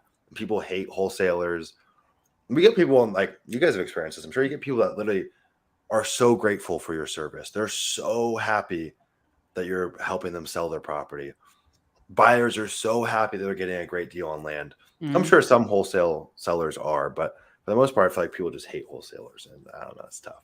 It's really a cool niche, especially like with all the different things you can do with land. Like we've learned a lot about like how you can monetize it and the types of people that are looking for it and what they're trying to do with it. It's a really cool niche. Super cool niche, man. John, you bring up a good question. It says, but isn't that sort of what double closing is? No, you're right. Right, double closing, you have that same conundrum where you're managing expectations. You're kind of the person in the middle of the sandwich. And so it's got the same issues, right? That's why I don't run an exclusive double closing business. And I know guys that do, and all they do are hundreds of double closes a year. I don't really like it. I will say though, wholesaling or double closing in the land world is a lot different than doing it for single family houses. Just less intense. Sellers have way less connection to their piece of land. Okay, it's gonna take you 120 days to close. They're not coming at you upset. So like the dynamic is definitely different, but you still have the same issues. The reason I don't wholesale land is frankly it's really hard to find like a B2B end buyer who wants to get a contract assigned to them, right? Your typical consumer end buyer does not want you to assign a contract to them. They're just not about it. So like wholesaling land, I've seen it only really works if you're doing like straight infill lots and wholesaling them to builders or investors. And so, no, you're right. Double closing is kind of the same variant, and it just makes more sense though for land. And we run into all the same issues, and that's why we do double close. But that's not my favorite. I wouldn't want to build just a business exclusively around it, right? But I do think there's wisdom in having multiple tools in the tool belt, right? Even if I was doing single family houses, I would want to know how to do owner financing and how to do wraparound mortgages and sub 2 and wholesale and fix and flip. I think I'm gonna guesstimate here, but I think a lot of folks that are wholesaling single family houses, like they are always trying to get a square peg in a round hole, right? And sometimes that's just not how the deal is going to play out. So I don't know. I'm not a big fan. Anyways, hey guys, I got to roll. Your thing. super grateful we're doing this. This is awesome. I hope Yeah. everybody Whole got year value now. out of it, and can't wait for the next one. Yeah. Yeah, for sure, man. Well, thank Yeah. you for making the time. We're coming up on 2.5 hours. So appreciate it, man. Nice. You guys have a great weekend, Rob. I'll talk to you soon. Okay. You too. You and Dennis will probably just do like another 3, right? Another 3. Don't put it past us, man. We tend I to, know, we tend that's- to hang out here for a while. Once we start Watch vibing, out, we Dennis can will try vibe. to fly in and buy you lunch or something. Yeah, Mike, he's not old enough. All right, fellas. You need Later. some more All years right, on see you, brother. later. Yeah. All right, Dennis. Anything else I can help with, or anyone have any questions? If you guys have questions, put them in the chat. Happy to do some general Q&A. But anything that we need to accomplish here to get you guys, John says, let's do some calls now. They love the live calls, man. I know they do. I actually Dennis- got to call the brother. So I just set up the dude, I love this. So I found a mobile notary, and this is another like key thing. I called a bunch of notaries and I found one that'll drive anywhere. I was like, "Hey, do you do this? Whatever." She's like, "Yeah, no problem." I was like, "Where do you go?" She's like, "Anywhere in Oklahoma." I was like, "Really?" Yeah. So for $50, she's driving to his house, getting it signed, and then she's got to drive to the brother's house, who's 100 miles away. No She's charging way. me, yep, $100 for him. So for $150, she's getting both contracts signed and emailed to me. Bad to the bone. That's But sick. I got to wait until Friday before she gets him signed because he's going on vacation tonight. He forgot for 4th of July. Okay. So, Do which is you fine. want to call the brother? Yeah. Someone just commented on our YouTube video. Is it just me, or did anyone else think Sumner was Ben Haggerty, aka Macklemore? That's funny. All right, let's see. Ken Choke.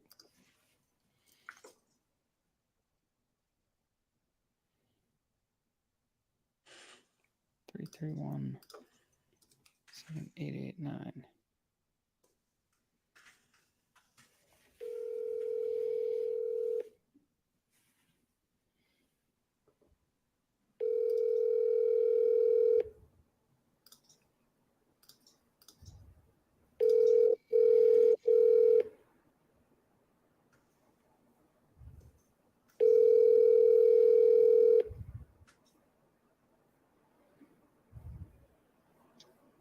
It's Ken. Hey Ken, how you doing? This is Dennis with Cash for Land. Yes. Hi, Dennis. Good. Hey, I guess your brother gave you the warm up already. Yes. Awesome. Okay. Cool. So did he fill you in pretty much with everything? Oh, just a bit. Okay. Yeah. I mean, everything looks good. We're ready to contract basically. So it should be 44,550. Yeah. Okay. I got a letter to that effect. Yeah, it should be about that same, right? So I think that's what we sent to your brother. I'd have to pull up your information and see exactly. It should be about the same because it's the same parcel size. Yeah. Um. That's the same amount. Oh, perfect. Okay. Cool. So everything's good to go. I have my notary. She's ready to come by whenever you're ready. Just let me know and I'll connect you to. Her name is Cynthia. And she'll drive right out to you and you guys just sign it. And that's pretty much it. It's really easy. Oh, really? So this can happen in a hurry. Yeah, it could happen in a hurry. So what happens is we get the title signed. We get the contract signed. I'm sorry, not the title. That goes to title. We get the contract signed. We bring it to title. Title just verifies everything. And then once everything's clear, we get funding. We do our funding, and then we fund the deal, and that's it. It's pretty simple. Excellent. Yeah. So as long as title chain is clear, which it sounds like your brother already said everything's clear. So, Yes. I mean, this is probably the easiest deal we'll both do. It sounds like it is. Yeah, we've had our abstracts all up to date and Cool. did the title search, and Great. we should be ready to go. Awesome. Okay. So her name is Cynthia. Do you want me to give her your number real quick so you could give her, so you know when she's calling you? Okay. Give me just a minute. Yeah, no worries. Just write this down.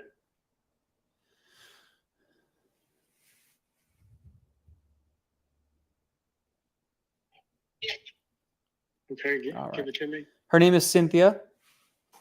And Okay. the phone number is 405. 405. Yep. 588 588 588 2049. 2049. Yep. My wife's writing that down for me. Perfect. Yeah. That's why I was repeating it. Okay. 405-588-2049. Just so you know, she's going to call you. So you should just expect that call.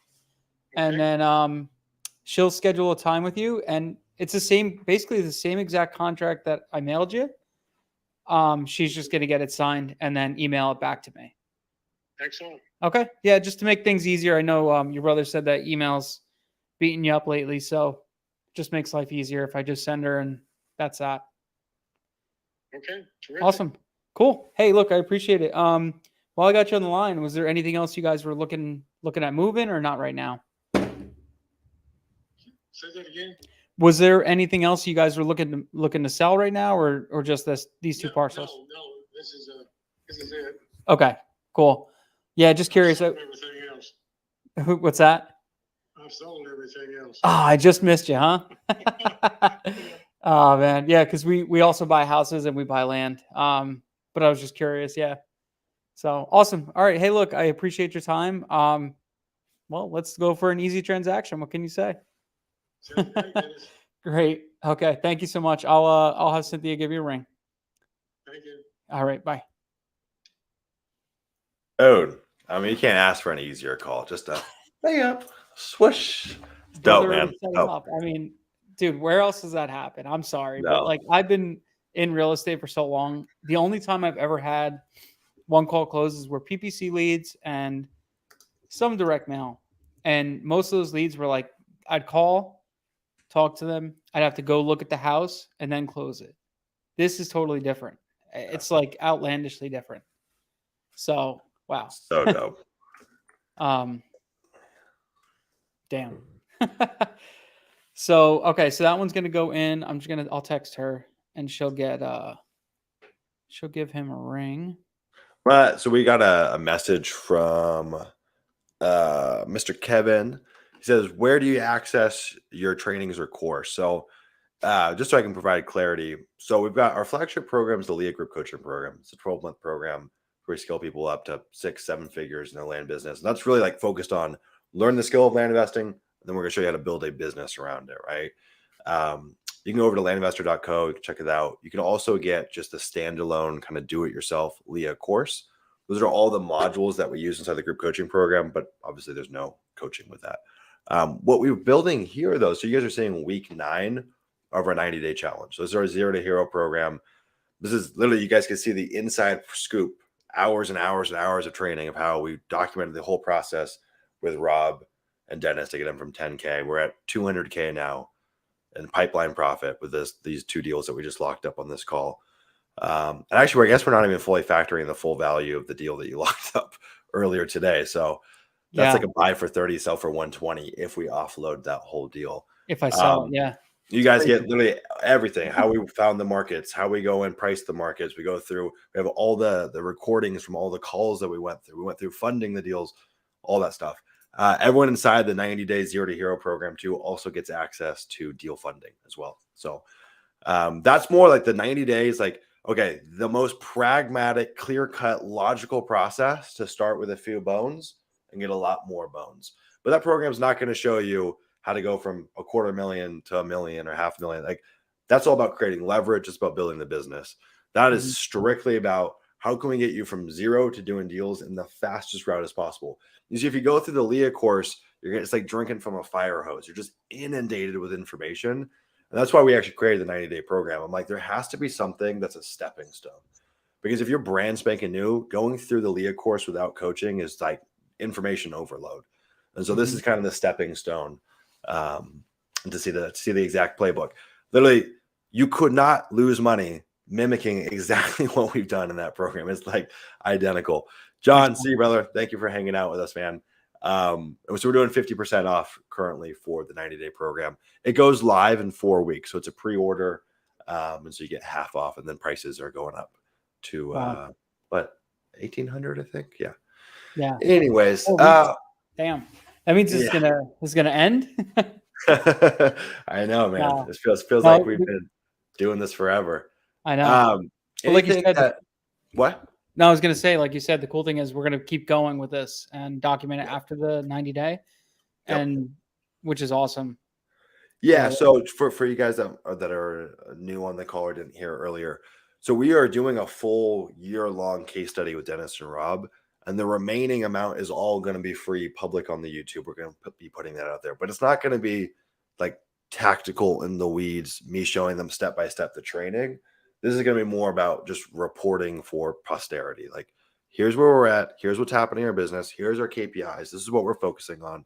And so you guys will kind of get like insight into how their business grows, which when I first got into the land business, this is what I wanted. You know, I wanted someone to show me, here's how much money you can make. Here's what you need to do to get there. Here's how much you have to spend. Like, everyone was just so, there was like smoke and mirrors. Like, everyone was very like, you can make a lot of money, but I'm not going to tell you anything else.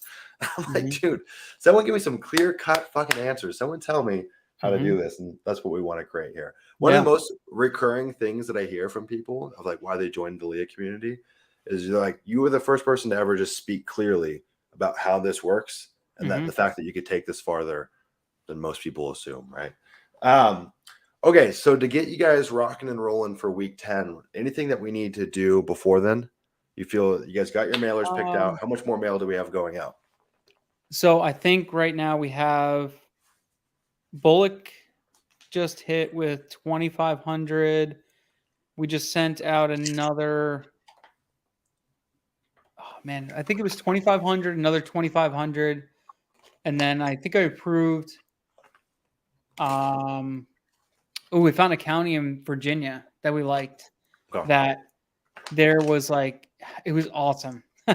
It was like the pricing was so homogenous everywhere, and like that's it. Actually, can I share something real quick?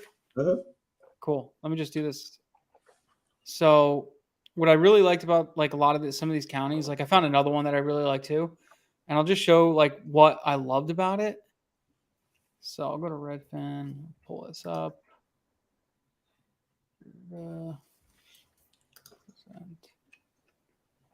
Screen, entire screen. Boom. Okay. So we go to Redfin. What was it? Hampshire County? What was that county in West Virginia? Hampshire, Morgan. Right, Hampshire, West Virginia, I think it was. Yep.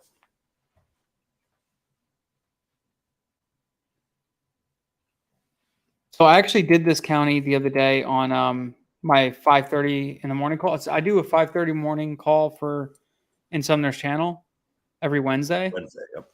Yep. And that's just like I do something called impact hour, and that's the most important part of my day.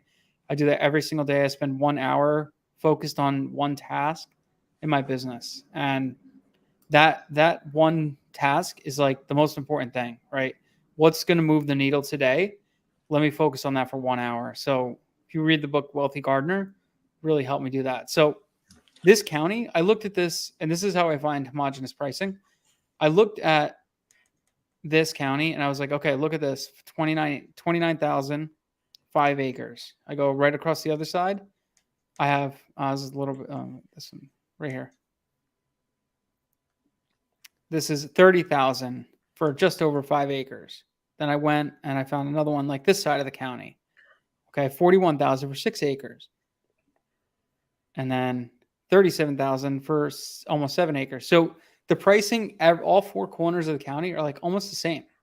So that's when I was like, dude, this is a good county. So like that little tip that you guys you had showed me, like finding that homogenous pricing.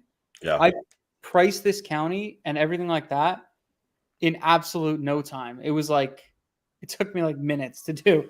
It was ridiculous. And that was so clutch. So like that was huge. So I think for next week, can we maybe go a little bit detailed?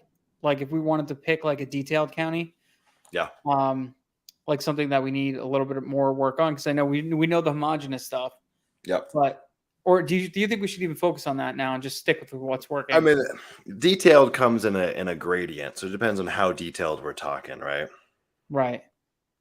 Like, is it worth doing subdivisions now, or should we just get bulk mail out? And when we get a data analyst, then we could have data analyst pick like 20 subdivisions. Or are you having a problem where you don't feel like you have enough data to mail accurately? No, but I have a problem like that. Rob wants to just get cute with things, and I have to rein him back in. So he wants to get cute with his like zip codes and all that stuff. I'm like, stop. Which I want you to yell at him for that because I said didn't know stop. Rob was trying to get cute, man. He should have told me this. Yeah, I should have mentioned on the call, but he's trying to get cute. He's like, because he's an integrator, so he pulls like the whole county, and then he'll only price zip codes that have data, like Right. sold data. But I said if the whole county's priced out pretty much the same, Same, right. mail Right. it. Yeah, And then exactly. just infer something. You have to infer a little bit. Yep. So You know how I feel about inferring. Yeah. I can't say the word inference. I can say I do like inferring. So yeah, man. I mean, if you're Rob, not happy, I'm still watching. what? Hey, Rob, we're talking trash about you, man. Hey, no getting cute. Okay, We love you, Rob. So yeah, if you're running into a data conundrum where it's like, dude, we don't have enough markets that we can price intelligently. Okay, maybe we could take it a step further. We could start doing some subdivisions and whatnot, start using some zip codes. But if that's not the case, then dude, keep it low hanging fruit. Let's keep it as easy as possible for the time being. Okay. So is that something you're running into or no? No, I guess we just keep digging, like keep looking for markets. You know what it is? We look at the sell-through rates and we're like, this market has crazy sell-through rates. We should go there. Yeah. But then it's like the pricing is all over the place. Yeah. So it's like, do we just skip it and go to a homogenous? Right. Yeah, I would rather see you, let's say the market's at 20% a month opposed to 40% a month, but you can price it intelligently, go to the 20%. You know what I mean? Makes sense. That makes sense. So it's like, it's always that balancing act, trying to find the homogenous pricing. We're trying to find demand, which you guys have already solved for demand. You guys have got a lot of data going over demand. I don't think you guys are at a shortage of good markets. Now it's just figuring out, can you price them? Yeah. It would be interesting to do a few test runs with subdivisions for you guys and to see how that plays out. Okay. Yeah, Kevin, maybe next week, Dennis will price some subdivisions live. Maybe if you guys want to find some subdivisions before then, and then we can mail some out next week. That'd be kind of interesting. If anyone mails those while Dennis is mailing, I'll personally come to your house and steal a banana from you. I don't know. I was going to say something, but I'm going to just give him the people's elbow. Yeah. I've been working on my boxing, man. I'm getting better. So yeah, man. I it would be curious just to see. I mean, because that's not like super ninja. That's still pretty baseline, right? Yeah. But once you're going into zip codes and APN schematics and like blocks and stuff like that, it's going to get too confusing. So I'd be curious to see how that plays out. We could just kind of split the test, right? You guys have, since you guys came in doing the right thing from the beginning, you guys are tracking the return on these mailers, the cost per lead, all that stuff. It would be interesting to see that comparison of when we get super granular and we pull a subdivision. My hunch is typically our ROAS is just bananas. Let's see how that compares to going after whole counties, right? Okay. And I think you guys totally have the skill level to find subdivisions and price them. I don't know if you guys are at the point to do that with zip codes and more deeper strategies. You know what I mean? The other thing, though, I think there's probably a lot of markets that you might have already pulled data from and might have already mailed, but you're just doing a segment of that market. Isn't that right? So like there's a lot of markets on your guys' list where you're like, we're doing the 5 to 10s. What if we did the 10s to 20s, 30s to 40s, or did you guys do everything? Yeah. What we did is we basically looked at so let's say Lincoln and Seminole, when we mailed them, we didn't see like any movement in the 5 acres. Almost every parcel in general was 10 acres plus. So we just said, let's just mail 10 acres plus. So we mailed 10 to 200 acres. I actually kind of want to do a niche strategy of just doing 80 acre plus with the idea of doing lot splits and minor subdivisions in certain areas, but do like, instead of doing a big mass mailer, I'd like to do like a really like 100 people, send them like 100 gifts and just see what happens and just track that. That would be interesting. I'm looking, dude, that'd be very interesting. I'm looking at a service that we actually might create like a discount setup for LIA. I love going into these conversations because it's like, okay, well, what if we can send 200 plus people to you in the next month? Can we get these prices down? And most people will say yes. Some people don't, but they're at $1 a mailer. I forget the name of the company, but essentially what they do is they send these big ass envelopes, big ass padded, crazy looking things, and their stats on response rates look pretty interesting. So something like that would be fascinating. We do have to remember though that we're running on a lean and mean budget, right? Right. We've got, call it $5,000 left. So if we get niche, so if we could take a list of 80 acre plus, you could do out of state owners that they've owned for 20 years, take 300, 400, 500 records. You probably need a couple hundred to get any kind of reliable sample size. And we should try either the big ass mailers, or we should try like handwritten letters from like a robo handwriter, or like really cool envelopes like you were talking about with that other service. I can't remember their name. What I would love to do, Ballpoint. I would love to, I don't know if I need to start another business, frankly, but I would love to create a business mailing for land investors that marries all these different strategies. Because the problem is a lot of these services out there do one thing. We're the big ass mailer people. We're the robo handwriting people. We're the cool envelope people. I want to be able to do all of that, but just for land investors, right? And you could even bake in like a pricing service into that. You're like, hey, we'll do the pricing for you. We'll do all that jazz. We'll plug you into our market selection newsletter. We'll pretty much like a full suite. I think it would be really fascinating. But yeah, dude, it'd be cool if they are called 3D mailers. Yeah, man, it'd be very cool to bake that into this 90-day experiment. So I'm down to do it. Should I just send, because I get boxes at discounts from cookies. So should I just send a box with a tiny little handwritten letter? Should I just send like boxes of cookies to all like 100 people and just see what happens? Yeah, man, that's interesting. First off, too, we've had a couple of people join the program since we've been on this call. But shout out to Glenn Dosano. I think I'm saying your name correctly, Glenn. Welcome to the 90-day challenge. Dennis, what do you got to say? Is Glenn about to blow up his business or what? I know, for real, dude. Like you just made some like the smartest decision ever, because we're literally in pipeline profit about 200K right now, just off of this budget. It's freaking wild. Just exactly what you taught us, and it's not like rocket science. That's the craziest part. It's just what is it? Succumb to the system, right? No, surrender to the system. Surrender to the system, right? Follow Sensei. Yeah. That's all we did. We followed Sensei, surrendered to the system, and we did exactly what you said. Yeah. And it was too easy. It's too easy, man. And Glenn Glenn just sent me a message, actually. I'll send him a message back. I don't know if Glenn's on the call right now. All right, Glenn, this is Inception. We're on the call. I'm sending you a DM. We just gave you a shout out on the call. Stoked to have you in the 90-day program. Just so you know, just so there's no confusion, that the program leases in 4 weeks. So this is a pre-sale. And so in 4 weeks, everyone will be granted access. But kudos to you, man. Dennis says you're going to blow up your business. I think the same thing. Good luck, bro. Rock it. That's awesome. What a G.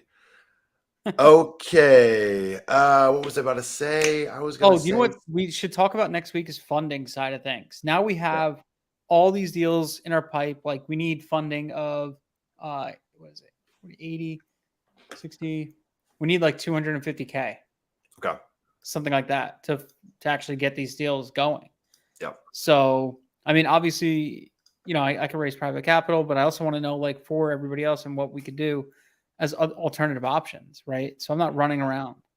Yeah. So the cool thing is for Glenn, just as an example, like Glenn's in the 90-day program, so he'll immediately get access to joint venture funding. You guys get access to joint venture funding. Joint venture funding is not the cheapest capital ever, right? It's going to waterfall split, start at 80-20. So you would get 80, deal funder would get 20. If you're doing dozens or hundreds of deals, that's a lot of money, right? Like 1 year when we were really heavy into JV, I think we spent like $350,000 paying out joint venture people. I'm like, holy shit, just find some cheaper capital. But it's a stepping stone, right? I think one of the most valuable things about joint venture is that you get a second pair of eyes. You get the sounding board that goes over it with you and reviews it with you. And I think that's really helpful. So yeah, for where you guys are at, I'd say on almost every one of these deals, we're going to go JV. But there are some of the smaller deals that we might want to get some alternative funding strategies on.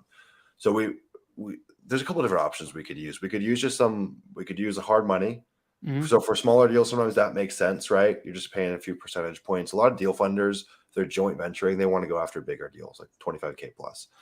So like on that, what's that deal? It's like buy for 8, sell for 16 or some shit. I forget. It was like buy for, no, it was like everything we have is over a 10K profit. So it's buy for 17, sell for 30 Okay. or something like that. Oh, Or no, that's not sell bad. for 40, something like that. Yeah. Okay, that's not bad. So we could do that. Also, one of the things that myself and a lot of LIA members do, interestingly enough, I'm shamelessly plugging today. I'll put this in the group though. Have you ever heard of Fund and Grow? That's where you use like credit cards and stuff like that, right? Yeah, so kind of interesting. I'll put cool. this in the chat for you guys. So I think it's normally $5,000. I think we got it down to 3,500 for folks in the community. And so what they do, and actually what the cool thing though is what a lot of LIA members did, is that you can actually split that. So you can go two people on the account and split that 3,500, and they'll treat it like a separate account, but you can actually fractionalize that cost. So you can get a friend or another LIA member and be like, let's go in on this. You'll have your own account, but they'll fractionalize the cost. So really, what, $1,800 or something like that.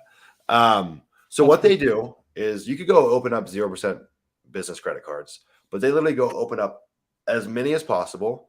Then they call up those banks, they negotiate the best loan amount, get you as much money as you possibly can. They can get you up to like $250,000. If you've got good credit and a seasoned LLC, at bare minimum, you'll get 50, maybe 100, right? And then we use a platform called Plastic, ends with a Q, Plastique. And they take a 2.9% processing fee, but they wire that money into escrow for us. So we can close deals with that 0% interest for 12 to 16 months, whatever. And then you use Plastique so you're paying a 2.9% processing fee. That's it. but right? once you only pay it once, right? Only pay it once. And you get credit card points on that.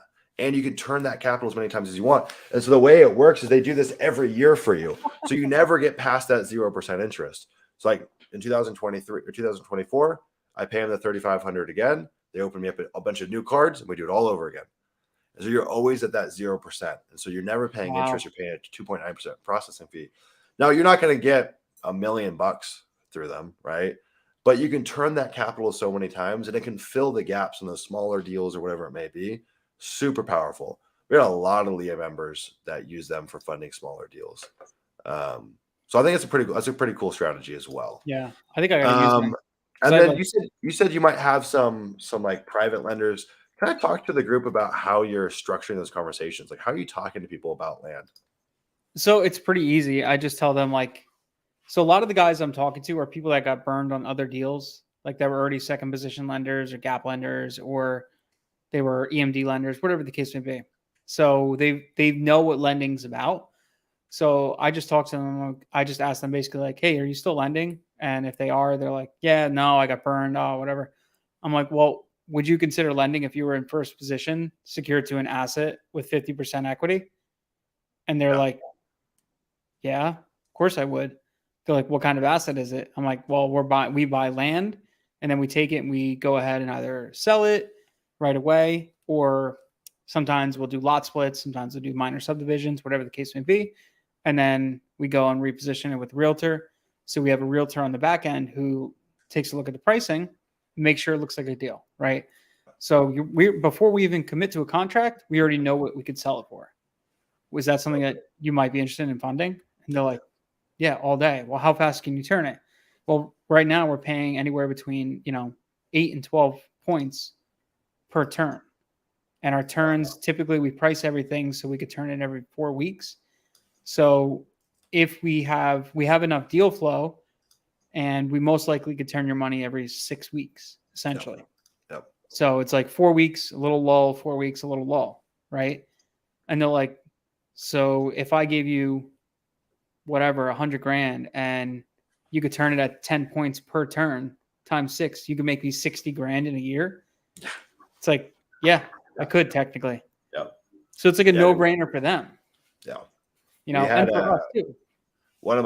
It turned out to be one of my best friends, but when we started out, we were like friends, acquaintances. We didn't really know each other that well, but we turned out to be best friends. His name is Matt Pallardy. Actually, I think he's coming to the LIA meetup in San Diego. Anyone that's there, you'll meet Matt. We're going out to the Lake of Ozarks in July together too. But when he came to me, yeah, it's dope. When he came to me, he owned a gym in San Diego. He had some money on the sidelines and started funding deals. And he got to the point where he's making $250,000 a year just from the proceeds from funding deals. That's what I want to do. Fucking crazy, man. I mean, like, what an opportunity. There's very few businesses where you can provide those kinds of returns. And you didn't start with $1 million. Like, we started with $100,000, and And it took a couple of years. It took like 2 years to build that up, but he Mhm. turned it into a huge chunk of change. It's really a no-brainer, right? But there is something you have to overcome just in terms of like people just not understanding what this business model is, right? Yeah. And so there's a little bit of educating that you have to do there. Now, But I feel like when we you're have doing your these deals, rapport. yeah, We have Yeah. your rapport, which is like I mean, you've done it. You've done your experience. You have it. Like you have 300, 500 deals under your belt. That's Yeah. that's impressive. It's easy to That's raise good. capital. It's a really good point. That's why I tell the group, I'm like, leverage my experience or the group's experience. A seller comes to you and they say, "Hey, have you done a deal?" And you're like, "Well, my partner or my mentor, he's done this many deals." And so it's like, cool. We essentially, you can say we work together. Same thing. You're going and pitching an investor, my mentor, my partner, whatever it may be. Like leverage the totality of the whole group's education or the whole Mhm. group's experience, and you can kind of put that on your resume, quote unquote, for going and raising capital, right? Super helpful. Super helpful. Mhm. Okay. Anything else? We covered next steps for marketing. Mhm. I think it's more of a case of let's not go super deep on getting these weird markets and trying to price out the impossible. Let's keep it cookie cutter. I want to Okay. do an experiment. I like your idea of experimenting. We could do the boxes. I think we should Mhm. either do like a robo handwriting or we should Okay. do like a big ass mailer, whatever it may be. And we should test. I think we should do like 500 of each. Should cost us about $1 per. The boxes might cost more. How much will the boxes cost to mail? For my wife's, Yeah. want me to ship my wife's box? No. Oh, If I sure. were She to, did not like that joke. no, if I were to do, I could probably get them down. Let's say, so that might be the problem. So if I do, because those are It'd be expensive. expensive. Be expensive to just for the Yeah, shipping. it'd be even just for the shipping. The lowest I could get is like $25, right? Yeah, too much. So yeah, it'd be $2,500 cost. So I But say I'm like, we do that's like probably this. a later strategy, Yeah. like later in life. That's for like warm leads, right? Like we're trying to re-engage or just push it down the line. And at that point, just throw some cookies in it, right? You're gonna Yeah. pay for the shipping. Let's make it kind of cool. That's what I was going to do. I was going to ship cookie boxes with like 3 Yeah. cookies or 6 cookies in Yeah. it. Yeah. But I think we should do that for warm leads. I think that would be Okay. really, really expensive. I'll do that for 168. So let's do 2 tests of 500 big acreage subdivided type land. And let's do the 3D big mailers and then maybe like a robo handwriting one. I've got a guy that owns like a robo handwriting company. I can't remember the name of it though. Do you know of anyone that does that? What's his name? Yeah, I know Ryan Dosey, Yeah. whatever his name is. He does whatever, but I'm trying to think of the guy you know. Oh man. Okay. We'll figure it I out. think he's from Ohio. I don't know if that's the same guy you're thinking of. Robo handwriting. I don't know. Okay. So I'm down with that. Okay. So we could do that. Simply So it's noted. gonna be about Scribeless? $1,000 for those 2 tests. Scribeless? Maybe. No. I'm not sure. Robo Inc. I think it might be Robo Inc. Okay. So we're gonna have about $1,000 in those 2 tests, right? We're gonna have 500 pieces each. We're really, really cool to test that inside the 90-day challenge. And then you're gonna have what about $4,000 remaining? So with that $4,000, we should be able to spit out. We're probably close to. We just sent out 2,500. We sent out about 7,500 mailers in the past. Okay, so how much budget do we have left? Let's determine that first. Okay, so we have 7,500. So 7,500 times 36 times 0.36. So we spent another 2,700 plus 4,800. That's 7,500. I got 2,500 bucks left. Probably once because Pebble's gonna hit, Pat Lies is gonna hit. Okay. So plus another 1,000. So I have 1,500 bucks left over. Okay. That's just for my 10 grand. Okay. Okay, so that's interesting. So maybe we just do a 500 piece test and just keep it at $500 for this test. Okay. So it doesn't get too expensive. Sweet, brother. Okay. Okay, so we'll get that ready. So 500 piece. What kind of land? Where? What do you think? So okay, that's a good question. Let's go subdivide friendly. Texas, Georgia, Oklahoma, maybe Union County, North Carolina. It's pretty subdivide friendly.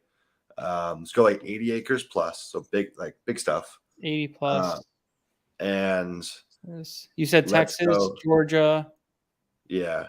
You could do North Carolina. North Carolina's just a little too hot. It's a little too crazy there. So I'd sidestep North Carolina. You could do Oklahoma, but we've got a lot of Oklahoma mailers cooking right now. So let's break away.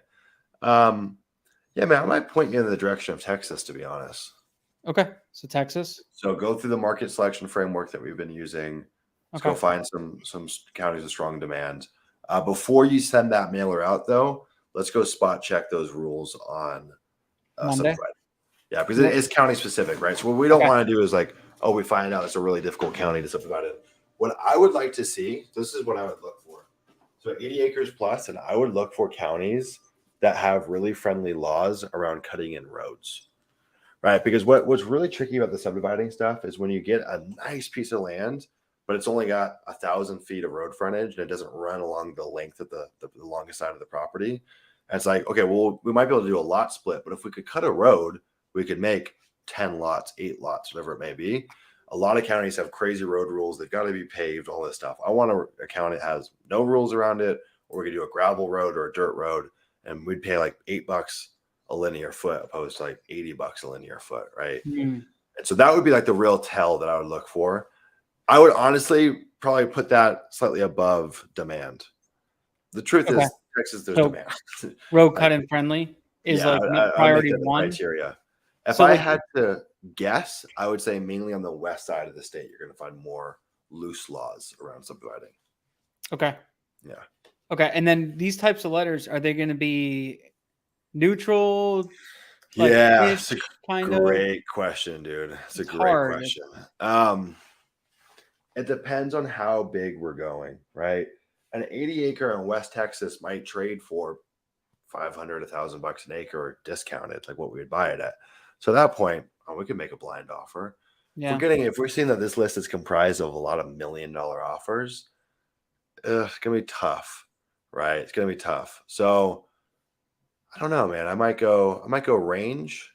Okay. I think I'd go range. I think I'd go range over just straight neutral. Here's the problem, though. If we're really looking to test the results, we should probably stick with blinds. Right. If we want an accurate data set, we should probably stick with blinds. The thing is, we can make blind offers on that West Texas land because the most expensive thing on that list is going to be a couple $100,000. I don't like making blind offers when we're in the millions. You know what I mean? Okay.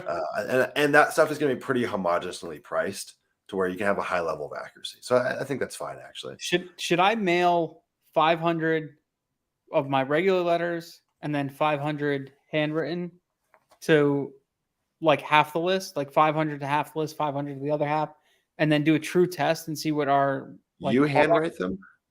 No. I'm not gonna like robo writing, handwriting. Okay. So like, let's say I pull a list of 1,000, and I say I'm gonna send 500 to Rocket Print to mail our normal stuff, and at the same time I'll send 500. So same list, same parameters, same like that, land. Yeah. And I'll send 500 this way, 500 that way. Okay. And then we'll do that. track the true KPIs and say, okay, which one did better? Yep. This one we got 20 leads. This one we only got 10. Okay. Well, the robo writing definitely worked better. Okay. So let's pull 1,000 records forever this market is. Let's divide and conquer and split test that evenly. So blind offers, same offer percentage, same letter. Essentially, Robo. The only thing that Robo matters on is just on the front of the envelope. It doesn't really. I think it's stupid if it's on the letter. To be honest, I don't think it matters that much, especially if there's a purchase agreement in Robo. It's just going to look weird. No, that's stupid. It's just the open rate. It's just this on the front of the letter. Yeah. But do you want to do Robo or do you want to do big envelopes? Ooh, I mean, is it crazy to do? Envelopes are fascinating. Should I do 300, 300, 300? No, the problem with that is not a big sample size. Low that it's going to be like you get 2 leads and then you got 3 leads on one, and so it looks like a huge jump. It's just because it's a very small data set. Okay, I think 500 would be reliable enough, and we can extrapolate this out once you start getting paid from these deals, and we're not just with this 10K limit. We can start to get a little more cute with it. But for now, that's it. I would lean towards the big ass mailers. Let me share the link for you. Yeah. I'm thinking because if you get a big ass mailer in the mailbox, you're opening that for sure. Because it looks like something. Allegedly, these get a 90% open rate. I don't know if this How do you track that? Dude, I know. I'm like, get out of here. I'll have to ask Justin what this letter company is called. I can't find it. Anyways, cool, man. Okay, that's gonna be really, Sweet. really Yeah. cool.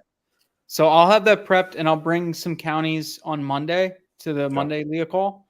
Yep. And then you could let us know, like, all right, these suck, don't do these, or whatever. Yep. If you have any that you know are pretty decent, for that type of like road cut in friendly, just let me know. Just send me Yeah, I'm trying to think. email I or mean, it's something like still that. something I'm trying to discover, and I'm still trying to piece. There's so many freaking counties in Texas to Yeah. find what the good ones are. I know from my research that West Texas in general is going to be the loosest. There's nothing on the tip of my tongue of like which one to do. One thing that you'll run into with some of these West Texas counties, is that some of these West Texas counties have really fucked up data. Okay. So watch out for that. Like I can't even remember the name, but there's some out there that are really bad. Gage says loose road rules, Klamath County.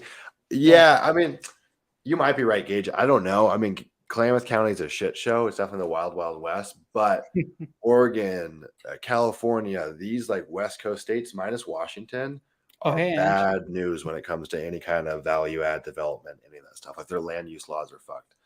Tutti cookies in the Angela house. in the house. What's up? She's in the room next door watching us.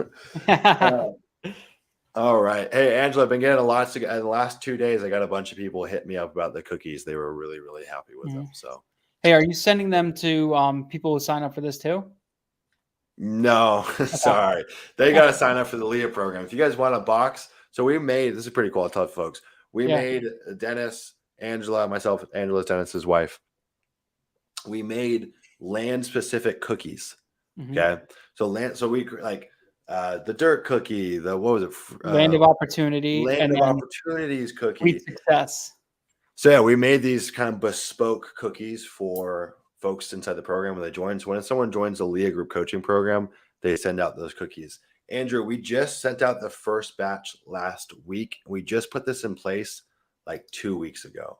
I don't know if you made the cut, Andrew. I'm so sorry. No, I'll have to check. Actually, Dennis might be able to tell me. So, Andrew, you joined May 23rd, right? Yeah, he just missed it. Our first box went out last week. Yeah. Sorry, Andrew. But what I will say, Andrew, we don't think that we don't love you. We do have kind of an interesting thing that we're going to be giving out to LIA members, some swag, which aren't cookies, but they are swaggy. And if you guys want, do you have a discount code for the LIA community if they do want to order cookies? Yeah, I think it's Andrew, what is it, LIA 12 or LIA 17? So Andrew, if you want to support Dennis's wife, Angie, she's trying to blow up this cookie business. They're actually documenting the whole process. They're doing like kind of build in public. So documenting as the business grows. It's 2dcookies.com. I can attest to the fact that they're dangerous. They're delicious. We ate many of them in like a 4-day period. They're really fucking good. If you like crumble cookies, they're like big, delicate, juicy, perfect like moistness type cookies like those, but they're a little bit better. The thing with, whoa, Dennis, what are you looking at on your screen? Oh, it's your kids. I thought it was like one of those smoking. I thought it was like one of those smoking ads. No. So the thing is, do you want to share your screen so they can see? Sure. So if you guys like cookies, which I'm a cookie connoisseur, I love cookies. I like crumble cookies, but they're too sweet for me. They kind of hurt my head. They're so sweet. Tutti cookies got the sweetness unlocked. They got the right flavors. And then Dennis, could we give LIA members, if they order cookies, access to the land cookie selection? That's up to Ange. But yeah, no, I'm sure we could definitely make that happen. What we could do is we'll figure that out. We actually have somebody that's coming in and rebuilding our website right now. Okay. So what's the discount code for LIA members? Ange is looking it up right now. Okay. Let me stop sharing this. I got to go on the back end of it and get it. I think it's like LIA something. So if you guys want to support Ange, get some delicious cookies. If you like cookies, and if you're not a cookie person, then pass on by. Who's not a cookie person though? I know. Who doesn't like cookies? Yeah, I'm not like a candy person. I'm not really an ice cream person, but baked goods, cookies, muffins, croissants, fuck me up. Pie, love that stuff, man. Love it. But yeah, sorry, Andrew, man. Sorry. It's not because we don't love you. We do have, like I was saying, that we do have something kind of cool that we're creating. So I'll just tell it. We're creating shirts with a little landinvestor.co logo on the back that says surrender to the system, because I need to imprint this into LIA members' minds. The goal here in this 12-month arrangement together is to surrender to the system. It's LIA 12 is the discount code for anyone that wants to use it. It's 12% off, right? Yep. LIA 12. Yep. Sweet. All right, guys. Well, we've crept past 3 hours. We've been here for a dog's age. I hope you guys enjoyed this. If you did, give this video a thumbs up. If you didn't like it, give it a thumbs down. That's cool too. All feedback is good feedback in our book. If you guys are new here, come join us inside Discord. It's free. It's a great kind of interim to starting to learn the land business. We've got hundreds of conversations going on every day in there.